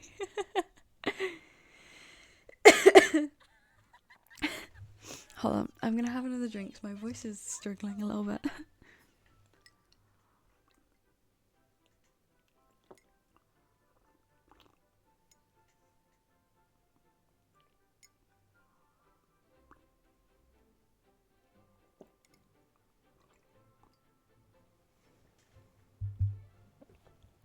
Okay.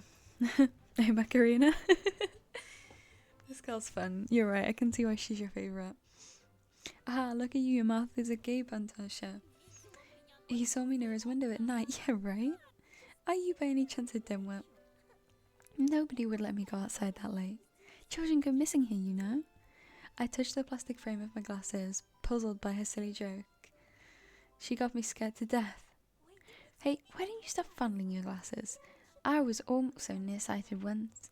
Listen to me and maybe you'll become smarter. Remember what do they call foxes? Cunning? My words seemed to hurt her. Hey, what did you... Oh, thank you, Taurus. She's the best, yeah. Tilo? Okay.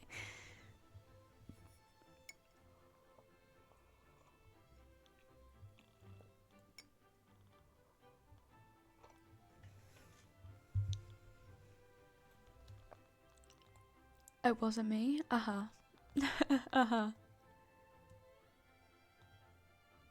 Ooh. Sorry. I've just seen something interesting. We might have a fun person to raid afterwards if they're still there, but we'll see, we'll see. Anyway.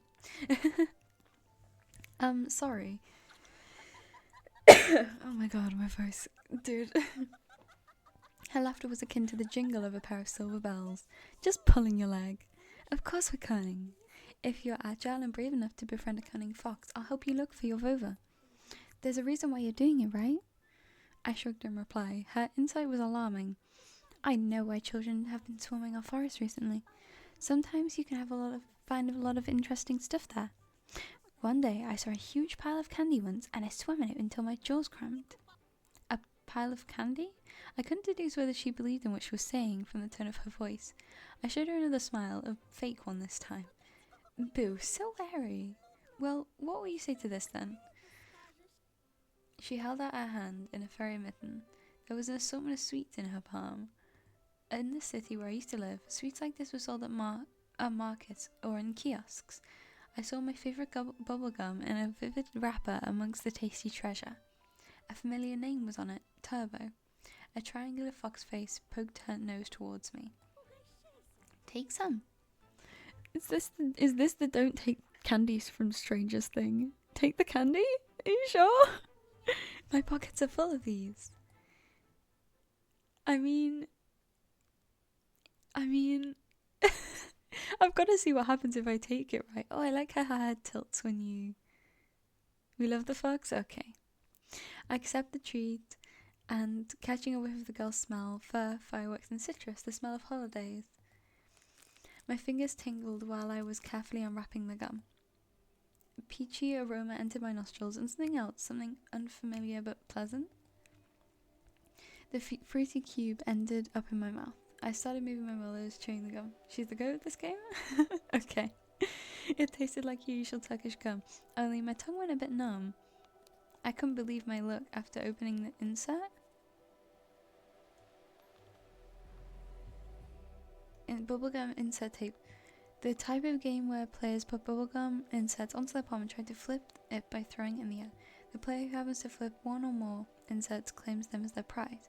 Those inserts were often considered as collectibles. I looked at a Mercedes-Benz, an extremely rare and hence desirable collector's item for any boy from my previous neighbourhood. My heart skipped a beat. I was barely able to tear my eyes off the insert, still stunned. This is... Now do you see what can be found in the forest? Still, I wouldn't go there alone if I were you. You'd get so flushed over simple bubblegum after all. Imagine, what would have happened to you if you found a travel case worth of these? It'll surely blow your mind. Unusual traits, just like everything else about her. I carefully hid the insert in my bag, as if I was putting a rare butterfly in a can. The fox giggled. This is not how things are supposed to go on a Monday morning. Sweet, you accepted the fox's treat. Neat. Who are you? I refrained from asking that question. She won't answer anyway, or she'll just lie. I really wanted to see what's behind her mask. I was becoming more and more sure that underneath it was just a simple young girl. What if Vova also found a snow pile with sweets and is now rolling in it? Actually, what if he decided to stay in the forest? My parents used to collect a lot of insects. We still have them at home. That's so cool. Oh god, my voice is not happy today. To be fair, technically Stecken's stream of the day, so I guess that does make sense. He must be so cold with a second mitten then. The wind caught her words like... Oh wait, her... Did we mention the mitten?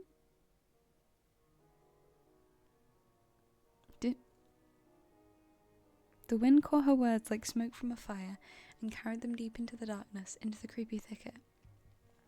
The trees behind me creaked with their bony branches. Or what if something happened to him along the way? Something terrible. The forest reacted to her words, became alive, it sniffed me out, perking up its ears just like a curious beast. The fox girl pierced me with her eyes again. Wild beasts? You find that scary? Well, I don't know. He doesn't know.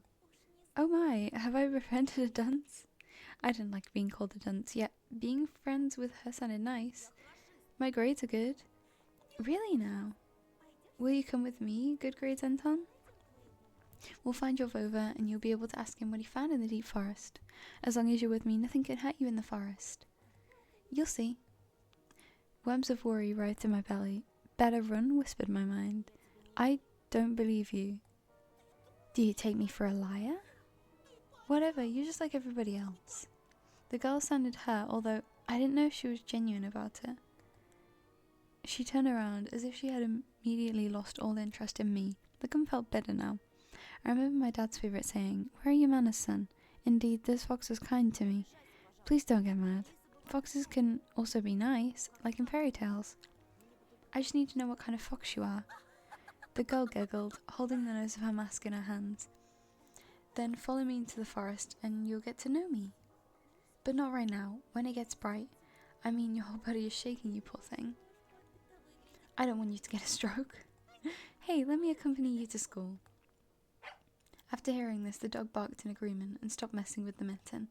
I leaned in, trying to grab the piece of handwear that almost ran away from me. Well, if we're going in the same direction... We went towards the school and the lost dawn. Here and there the lights came on, the windows of houses were passed as if their inhabitants were sending us warning signs. Silhouettes lurked behind curtains, dogs let out occasional barks, spirals of grey smoke rose from the chimneys, TVs bustled and dishes clanged in kitchens. We watched the village slowly rise from its slumber while carefully treading the snowy wheel trails. I walked in the left one, and she took the right one. The dog was following right behind us. I expected the fox to bring up something weird again, but she stayed silent all the way to school, as if playing with me some game only she was privy to. She would only giggle from time to time when the dog sneezed from the snowflakes that fell on its nose. I was the first to break the silence. So, what's your name? Here it comes. Names, names, names. You people always need to put labels on everything. What name would you give to a fox like me? I don't know. But I've read about Elisa the fox. You know what? I don't mind. I'll be Elisa. I couldn't understand if she was joking or not. I turned around as if looking for an answer from the dog, but from the dark sky devoid of dawn, my silent questions were left unanswered. Elisa the goat? The school's outline was already in our sight. A giant brick box stuck in the endless night. Lights in its windows didn't bode well for me. The warden trees were guarding the schoolyard. Screams, childish laughter, and someone's whistling tore up the silence. I tried so hard not to refer to her as such before. Ah, I see. I went here with Mum when we just moved, and the place looked cozy at the time. Empty corridors that smelled of polish, puffy snow outside. The second time I came alone to get the books, and just kept on imagining my peers rolling down the railings, grade schoolers running to the library, and teachers marching down the corridor with the air of self-importance around them. High schoolers were smoking at the entrance, in track packs and wool caps perched on their foreheads. Their appearances destroyed the last of hopes for a cozy school. Oh my god, what is with my voice today? Moti, it's okay.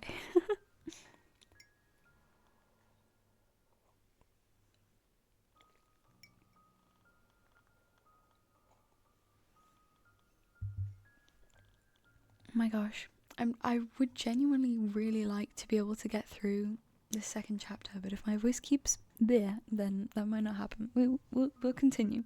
We'll continue. Their stingy eyes and the teeth yellow from nicotine, their smirks, all of it had the same gloomy effect as the cloudy winter morning. Absorbed by my thoughts, I completely forgot about my companion. I'll wait for you in the backyard after school. Near the hangman. Near the what? Near what? She just ignored my question. Okay. Don't be late. I hesitated. Blowing hot and cold again. Mum always says that when I would have trouble deciding between two options. Thinking about Mum helped me reply, I'm going straight home after school. Well, and Tasha, I'm going to let you off the hook. But the others will creep up to you with their smiles and sink their teeth into you. Won't be able to shake them off as easily. Remember my words. Oh, the yawn is kind of cute. What kind of trick is this? Someone running in the distance called out my name. This chapter is longer? Okay. In that case, we'll probably not get through the whole thing, but like I say, we'll see how we go. I instinctively turned around. A huge snowball whizzed past my shoulders and hit the dog. Oh, poor doggo! It whimpered and ran towards the spring. The darkness devoured it? The dog! The fox girl was also nowhere to be seen. She dissolved into frosty air. Or was she hiding in my shadow? I gulped and swallowed the gum. Unlucky. After taking a deep breath, I went towards the school, towards the cutlass and dough, towards the light raining down in the snow. Enter. Or options. Oh. Honk.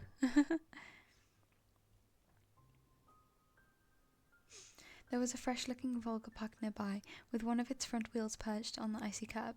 Black like sooth, as if it was straight out of a horror story my dad loved to tell me when we hid in the attic during a thunderstorm.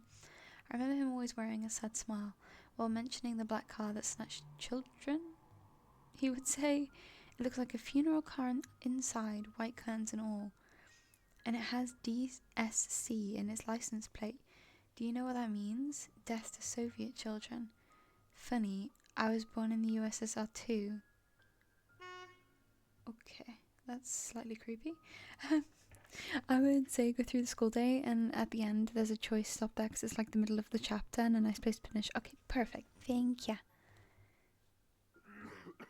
A tall man was standing near the gate, puffing out clouds of smoke into the wind. He didn't look like a teacher. Was he a PE guy, maybe? I carefully studied his face. That looked like it was cut from a piece of granite, and his hair lip that was holding down a cigarette. He was playing around with car keys and staring back at us. The light from the cigarette was reflected in his eyes that were sitting deep in his sockets. I froze in place. The hulking man lazily tore out his eyes from us and walked towards the road. Okay, bye, I guess. Bird's nest? Whose nest is this, I wonder? A thieving magpie? Then it probably has all sorts of shiny things in it. Pieces of colourful glass, bottle caps, polished coins, or child braces. Huh. I think that's everything. Oh. A buzzing crowd of upperclassmen with their winter hats tipped to the side. I'd better not draw their attention. When you see this guy, always click him first. Ooh, okay. Right, let's go in. I could hear muffled voices behind the doors, saw blinking lamps. Darkness creeped along the windows, and it felt like the school was drifting in open space like a lonely lost spaceship. After going up to the second floor, I noticed a crowd around the notice board. Oh, it's the missing kid. Everyone was taking part in a lively discussion. I moved closer and took a look at something everyone was interested in through a wall of backpacks. There was a piece of paper with something printed on it, glued to the left of the notice board. Read. Attention child missing. Vova Matukin, 10 years old. Grade 4B. He left his home on January the 5th. Around 4 and never returned. Was last seen at the bridge over the Smorodina River. He was wearing an orange coat with a hood, a black wool cap, a scarf, and mitten with green stripes. Might have had a plastic toy gun on him. I can't continue reading because it goes underneath the thing. This school looks exactly like my old school back in Poland, by the way. I was having such a nostalgia trip by playing that game. That's so cool. That was his name, a 4th grader. On that grainy print, Bova looked Dad, with a black mouth and dark empty eye sockets. Could it be that the darkness dwelling deep in the forest invaded his paws and mutilated his face? A plastic toy gun couldn't protect him from the whispering branches and the howling wind. Empty eyes of the lost boy pierced through my soul, as if pleading. Unable to meet his stare, I turned around and rushed to the window, took a seat on the windowsill.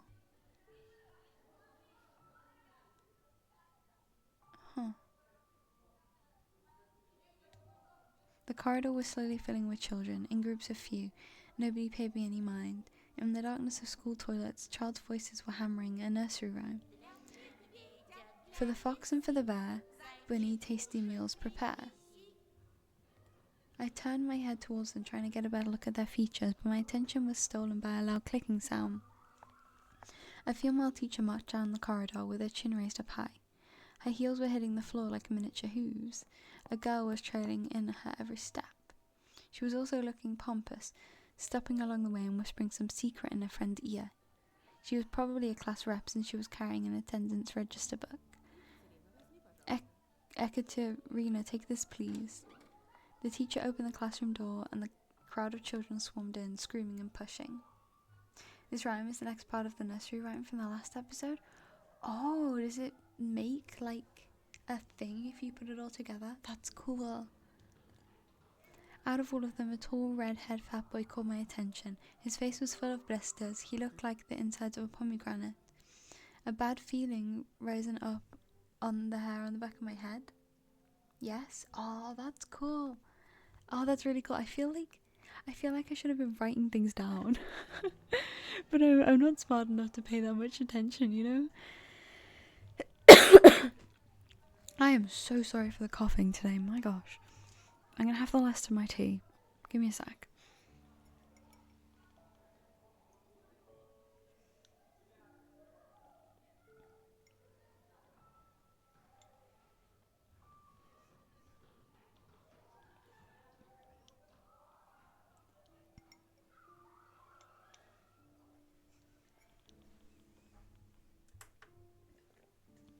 The worst you can do is miss some law or forget. Well, yeah, but like, I don't want to miss anything, you know? Okay. Oh gosh, my voice. I've never seen boys like him before. Unsettled eyes, cackling laughter. The girl who was a smaller copy of the teacher warned the boy with a wave of her hand and entered the room through the clearing in the crowd. You need one thing for the best ending and you already missed it, so no pressure. Oh no! Was that the note that I was supposed to take with the number on it? Some other guy stood in the way of the crowd and the redhead immediately shoved him. Move your legs, moron. The boy flew head first, flailing his hands, trying to keep his balance. The fatso burst out laughing and a couple of kids joined his nasty cackling. Their laughter sounded like someone was snipping with huge garden scissors. The classroom sucked all of the kids in. The corridor stayed empty. Yes? Oh no. Whoops. I wanted to grow roots and stay on the windowsill. Oh. Creepy footsteps. Just a handful of lampposts outside were battling with darkness, writhing like fluorescent fish in the black ocean. Maybe I can still run away. Go outside, dissolve in the dark. I imagine myself running through snow, how it squeaks under my boots, and how I'm becoming lighter and lighter with every step. The ringers troll blew that last illusion away. I tore myself from the window with great effort, then took a couple of deep breaths, trying to at least calm down my mad pulse, and entered the classroom. Who knows, not me. Yeah. Okay, in we go. In we go. The prim teacher looked at me over the frame of her glasses, clearly annoyed. I'm the transfer student. I was told to come here. The snowy forest trail was winding in front of my eyes. The pines rustled, but it didn't sound predatory anymore. She buried herself in the register and flicked through the pages. Your last name? Petrov? Huh. What are you mumbling there? Say it clearly. Petrov. Huh. You're not on the list. She measured me with a long and heavy stare, as if trying to see if I was lying. I wanted to sink through the floor. Hazy faces observed, all of that from the left. The classroom breathed and snorted in unison, like a living organism, like a dangerous beast. Are you sure? I don't have you in my register. My knees chose the worst time to start shaking, and I felt dizzy. I clenched my fist so hard my knuckles became white. They told me to come to the classroom 204 to ask for Lila Pavlov. I genuinely can't do names. No matter what culture they're from, I just cannot for the life of me ever figure out how to pronounce people's names, dude. Okay, I sounded that. It's not even that difficult. I think I might just be stupid. Lilia Pavlovna, class 6C. Apparently everyone in the classroom took my words for some sort of joke because they were all laughing. What's wrong with the school? The classroom fell silent. The kids hid their smirks for a better occasion. Why do we hire so many interns? They all know how to put lipstick all over their bulging lips. When it comes to real problems, I have to solve everything. You read it correctly? Okay, good. How did they send you here without any proper paperwork? Had this same thing happen so many times already. Wait here, I'll be back. After I have a little chat with them. The teacher flew past me, mumbling something to herself in righteous anger, and I was left standing at the center of the classroom. Oh, dude, that's so awkward. Oh, that's mean. Like a convict in front of a firing squad, I lowered my gaze, feeling the mocking stares from all around the classroom directed at me. They prickled my skin, dancing on it like laser sights. Once again, I imagined running far away from this place, fighting the clawing wind, soaring high above the pines in one long jump. With the wind at my back as my only companion, the eyes of my future classmates were asking, this new boy, is he one of us or an outsider? Somebody whispered something, and stifled laughter rolled across the classroom. Wipe the board. It was easy to guess who was the main prankster here. Hey, Four Eyes, are you not only blind but also deaf? I said wipe the board. You can see my third favorite character now. Ooh. My knees weren't the only shaking part of my body anymore.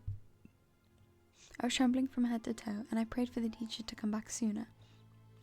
My prayers were answered by the powers that be. And what should I do with you now? Where will you sit? Oh, well, you can sit with Semyon, I guess. He's alone anyway. No way. The fatso put his backpack on the seat beside him in defiance, scratched his belly and smirked. Are you back to your old tricks? Should I call your grandma here again? The classroom went silent. And what's she gonna do? I'll be the one to do something if she doesn't. Put your backpack away now. Semyon didn't move a muscle. He started studying the portraits of writers on the wall, looking bored. I need to do something to resolve this somehow, to save myself. I cleared my throat and continued in a stifled voice that sounded nothing like me. I can sit in the last row. I think there's a free seat. The teacher snorted loudly. She looked at me, then at Semyon, then back at me. Fine, go there for now. Semyon pisses me off for real. And you, Baburin, I'll have a talk with you later. Come to me after class. You'll be on cleaning duty, got it? Semyon forced it out a twisted smile. Juicy pimples were growing out of the tip of his nose, ripe for the taking. I walked carefully, afraid to stumble and fall, causing another outburst of laughter from everyone. I took my seat at the back of the last table, where I was met with a pile of old posters. The outcasts took their seats, and the class was ready to start. Oh my gosh. Now this is settled, let's start the class. Him and Katya, the worst? Oh no. Today's theme is Traditions of Russian and International Literature in Soshenko's Don't Lie. The fatso turned back to me. His stare informed me of the coming days, weeks, and months of bullying. I've got my eyes on you, said his watery look. Oh dear. Oh. After just a couple of periods, I'd already noticed a huge yellow spit stain in my notebook. Then at the cafeteria, the Semyon accidentally spilled a glass of compote on me. Compote? a dessert drink brewed from a mix of dry fruit and berries. And then he flailed his hands around after exiting the toilet, so some of his liquid from his hands would get on me. Just before the final period for today, Simeon pushed me into a buzzing crowd of girls from our class. Oh. They made way, cursing, but I couldn't hold my balance and ended up ramming my face into the girl I took for the class rep before, right into her chest. Ow! Spilling it is the worst. Compote is so sticky. Oh no. I immediately stepped back, dying from embarrassment. I'm sorry, are you alright? Then she suddenly put her hands on her hips. Will you look at him? Groping me in front of everyone? I'll tell my mum. They'll expel you, pervert. Oh god. Oh, thank you, Taurus. Boo. Boo. There was some sort of sadistic pleasure in her eyes, as if she was a child who was about to put a lit-up match to the Schaefer beetle. I didn't mean to, he pushed me. We all saw you now, no blind among us. She stared in my eyes while showing me a creepy smile. I started fuming on the inside, but Semyon's laughter cooled my head. I pushed you, you sure? He swaggered up to me, enveloping me in the smell of sunflower seeds and rotten teeth, and then pushed me to the ground. Like this? What are you gonna do now? Ketcha doesn't deserve the fans she has. She has fans. She doesn't seem like a very good person. At least not from what I can see so far. The willy towered over me as if saying, come on, hit me, let me see you try. Fight back, endure. Oh my gosh, his face changes. It's like a little smirk on that side. And then really, really pissed off over here. Beat his ass. I mean, it sounds more interesting, right? And listen, my throat went dry, my lips were moving on their own, and my voice was akin to a stifled squeal. Oh gosh, that is a scary grin. Semyon wore a mocking smile. Go on, Four Eyes, why did you stop? We're all waiting. If you ever touch me again. Semyon slowly stuck out a finger and poked my forehead. I did, so what? If you ever do it again, here. Once more. And again. Is he just tapping us? He was poking me with his finger so hard that my head tilted backwards. I must not cry, or I'll be done for. What will a wimp like you do to me? My vision went blurry. My soles tore off from the floor. I rushed forward and threw a random punch without looking. Ooh. Oh. We actually managed to hit him. What I saw when I opened my eyes was beautiful and horrifying at the same time. No pain, you used force? Semyon was holding his ear and blinking in amazement. Was I the first person to rebel against an absolute rule? I needed to run, but I was already surrounded by his cronies. Lilia Pavlovna. I said it before. Pavlovna. Petrov just hit Barbarin. Semyon's cheeks grew even redder, and his pimples even whiter, like the heads of larvae. But a smile flashed on his face that was only noticed amongst his comrades. He got really close to me. The smell of rotten teeth washed over me. You are fucking done. His voice was evil and dangerous, like someone tore off the lid from a kettle with boiling fat. I was waiting to get hit. Catch has a really big fan base because of the comic? Oh. Huh. Counting the thumbs on my heart and guessing where his fist will go. The solar plexus, the jaw, the nose. But he just turned around and walked off. A thought, cold and sober and extremely rational, popped in my head. I'm gonna get killed today. I was late to leave school after classes on purpose. Semyon didn't attend the last period, so I was hopeful. What if he decided to dodge the cleaning duty and ran home, forgetting about me? I heaved a sigh of relief, like someone on death row whose execution was delayed by a day, but I didn't let myself forget his tone, his vengeful gaze, and his scary, electrified smirk. While the other students were leaving the school, laughing loudly, I was pretending to skim through my books near a window. I was staring outside, nervous. Oh, good lord. I need a fucking strepsil or something after this. The comic sucks though, was just catch-up fan service. Oh, dumb. I didn't really believe I was this lucky, so I decided to be extra cautious and stayed for some more time in the corridor that was gradually getting less crowded. All of the bustle moved to the first floor. There was a skeleton peeking out of the biology classroom. Some jokester put a cap with the American condor on its head. The sound of running water were coming from the bathroom. I was the only person left in the whole school. I'm not alone. A sudden thought came to mind. I remembered the missing boy. His portrait was on the notice board near the schedule. I remembered his smile. Him looking at me. And the fact that he's most likely already dead. Hello? I shuddered and turned around.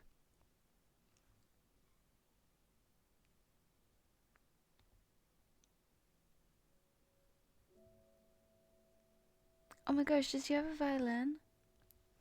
At first my eyes stumbled upon the black violin case, then I noticed a girl from my class was holding it. She sat in the first row of the second column. I could swear I caught her looking at me a couple of times. You're nearing the half of the chapter, the next choice should be the last. It's in the middle. Polina. And I was sneaking glances at her myself. Sometimes it just feels nice to look at something pretty, the spring, the sky, or a girl that's not in the crowd that laughs at someone's jokes. And she wasn't whispering the dirty laundry of other people to catch her. She spent all the breaks just like me, staying in the classroom or looking in the window or drawing something in her green notebook. Hello. I turned red and pretended I was studying the pattern on the wooden floor. It was cool the way you hit him. It was just an accident, almost. I started shoving books in my backpack to at least put something in my hands. Semyon wasn't like that before. He also transferred here just recently. His grandma told me it almost felt like he went mad. Even the upperclassmen fear Semyon, you know? But you're different. You're brave. I mumbled in reply. Yeah, right, me brave? A hero that's been standing around in the hallway to avoid a beating. He does seem like a bit of a wimp, I'm not gonna lie. The girl looked at me with her clear, attentive eyes. Do you live on the river? You live here? In that wooden house? Yeah. It must be scary living there. And you also have to cross the forest. I wouldn't be able to do that. I shivered at the mention of the forest. I thought of intertwining branches, of a snake-like trail of endless darkness that spread like mold among the crooked trees. So I straight replied, It's not that scary. What's so scary about it for you? She smiled after a brief pause, as if brushing off a daydream. Well, actually, never mind. My name is Polina, by the way. And I'm Anton. I already know that. Hey, Anton. She stumbled, as if trying to decide whether or not she should continue. What are you doing after school? My chest felt prickly after an innocent question, yet somehow it felt pleasant. Nothing much. It's going dark. I stumbled and didn't finish my sentence. My girl? Oh. Snow, but backwards? Oh. Elisa's predatory smile flashed in front of my eyes. Her playful eyes and the slits of the mask are probably just the product of my imagination, though. What if the fox girl is waiting for me after the school? Or was it just another of her weird jokes? I wonder if she's hiding a big red tail under that coat. I suddenly got covered with beads of sweat like after PE class. I just wanted to take a shower, as if thinking of the foxy girl made me dirty, soiled my clothes, lured me into the forest's embrace. I have a violin lesson and then I'll be free. My grandpa had me a private tutor. Our music teacher is a violinist and he doesn't have anyone to teach here except me. She waved her free hand in the air, imitating the movement of a bow on violin strings. I could almost hear the music. It chased Alyssa out of my head. I looked up in his lips, catching her every word, and was frozen from the unusual sensation. They were warm and soothing. And tingly? It felt like I was very small and the feelings were immense and they couldn't fit inside me. They say there's a serial killer on the loose in the village. Normally Grandpa would escort me home from school, but he's been sick lately. I snuck a glance at Vova's photo. His eye... That picture gets creepier looking every time we look at it. Like the child's smile gets bigger. His eyeballs were studying me, his lips were wearing black lipstick, just like the portrait on a gravestone. I mean, I'm not a coward, it's just I think I'll be safer together with you. Will you go home with me, Anton? There it was. Finally, everything that I read about in adventure books, everything I dreamt about was seeping into my life. A mysterious crime, a beautiful stranger, and a heroic duel. A duel? Thinking of Samon instantly sobered me up, returned me back to earth, and I started shaking under my feet like the deck of a ship. If only I could rise to the occasion in front of Polina, because no matter how brave I was trying to act, it was obnoxious for both of us that I wouldn't be able to stand a chance against a big guy like that.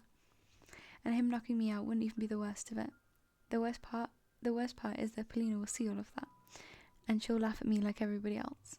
No, I don't need anybody to see me in such a shameful state. I doubt I'll be able to today. You know, Semyon's waiting for me outside. I need to deal with him one-on-one like a man. Nonsense. Polina brushed off some hair off her forehead, and I sensed a weak aroma of blackberry. Polina was like water when you were thirsty. You gulp it down and still want more. I remember summer evenings at the country house, the fire's pungent smoke, the berries hanging over our fence from the neighbours, and a soft cover of pine needles under my soles. Those few peaceful days when I felt completely safe. My mum resting in the hammock, my dad putting meat on a skewer. Could I have foreseen the upcoming catastrophe in the crackle of the coals, in our parents' laughs, and the smell of the fleeting July? Could I have seen how fragile that world was? Do you really think that Savage will give you a fair fight? He'll just swarm you with his friends without giving you a chance to catch your breath. Paulina suddenly flashed a devious smile. But if we go together, they'll be put off. I'm not the first violin of this village. I'm also a girl. I've heard from a delinquent. I know he'll never attack someone when there's a girl around. Can you imagine? They have this weird code of honor. A delinquent, you know, I thought, worried. Is he better than me? Taller, more handsome? Oh, I have to go to music class. She made a couple steps and stopped. Amazing. Polina didn't look like those beauties from the magazine posters or the actresses from the movies, but in the flickering light of the ceiling lamps, she looked much more alluring. Can you play anything? My parents brought me a guitar a couple of years ago. I immediately remembered my meager attempts at making music. Change. We're all waiting for change. Soi's song echoed my thoughts and my desire to change something. Victor Tsoi, a singer and frontman of a popular Soviet rock band Kino that played a mix of new wave and post-punk. Their hit song Paramen Changes is one of the most popular rock tracks of the new Russian era. Oh, died in a car accident? Huh. That guitar got lost somewhere, as if refusing to move to the old house near the forest. I think my parents gave it away to someone who needed it more. I don't, sadly. A pity. Oh well, I'll be going. Bye. Her shout was captured by the loud echo. Her shoes also echoed through the school hallways. Bye. I wasn't sure if Polina heard me. I looked out the window again. The schoolyard was empty, just a couple of grade schoolers throwing snowballs at each other. Nobody who looked like the hulking Semyon with his cronies. This was giving me hope. What should I do? Polina could become my friend, the first one in this new place. And besides, she may be in real danger of meeting a killer, and I'll be her defender? Her knight? Look at that. Alessa's is more interesting than Polina's? Okay. And even though my inner voice was hesitant and whispered out while running away from the killers lurking in the woods at night, Polina was worth the risk. But the red cunning fox was also intriguing. She promised me to help look for Vova, and this will bring me a reward. More money will almost guarantee peace in my family. Gifts for Olya. I imagine my sister, happy like those girls who get prizes from Suponov in the finest hour.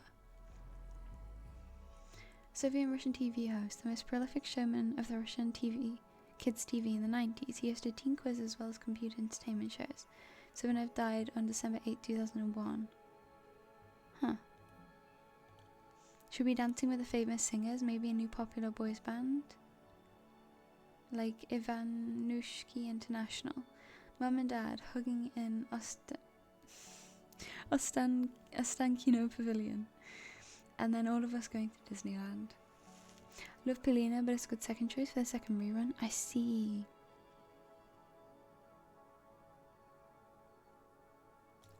Bit creepy at the window. But yeah, I think you're right. Based on what I've heard from both of them, I'm more curious about what's going on over here, so. After closing my backpack, I ran down the stairs. Okay. If you reckon that's a good place to leave it off, yeah, I would make this up here. Okay. Let's do that then. Is the middle? Perfect. Okay, let's...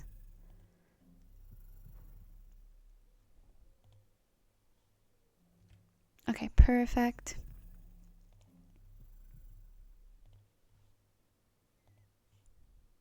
How do we find that so far? I'm enjoying it. I think it's fun. I do like visual novel. Oh, that's quite loud. I do like visual novel type games. I really enjoyed the most recent one I played was Slay the Princess, which was quite a while ago, but I do enjoy them. So I'm having fun. I'm having fun. Creeping me out a tiny bit. Made me jump a few times, but that's just one of those things, isn't it? Okay. Now what we are gonna do is I'm gonna raid you into June because June is playing on Rise of the Monarchs, and I can see that they have got a new PNG for specifically Rise of the Monarchs. So I'm gonna send you over there. If you don't know, Rise of the Monarchs is our Empires inspired SMP, and June is one of the lovely people who play on it. So I'm gonna send you to June. The person who recommended it to you is the best. True. Thank you again for all the bits and stuff today. You're all so awesome. I have no idea how close we are to the goal, but I imagine it is getting there. I will be back on Monday. I'm not here tomorrow. I'll be back on Tuesday then. I'll be on Rise of the Monarchs just like June is right now, but for now, go support June. Send them all a love. If you're subbed, you can put my raid emote in their chat. Follow them over there for Rise of the Monarchs stuff, and I'll see you for my own Rise of the Monarchs PvE on Tuesday at 7. Alrighty, I'm gonna head off now. I hope everyone had fun, because I know I did. Okay, goodbye.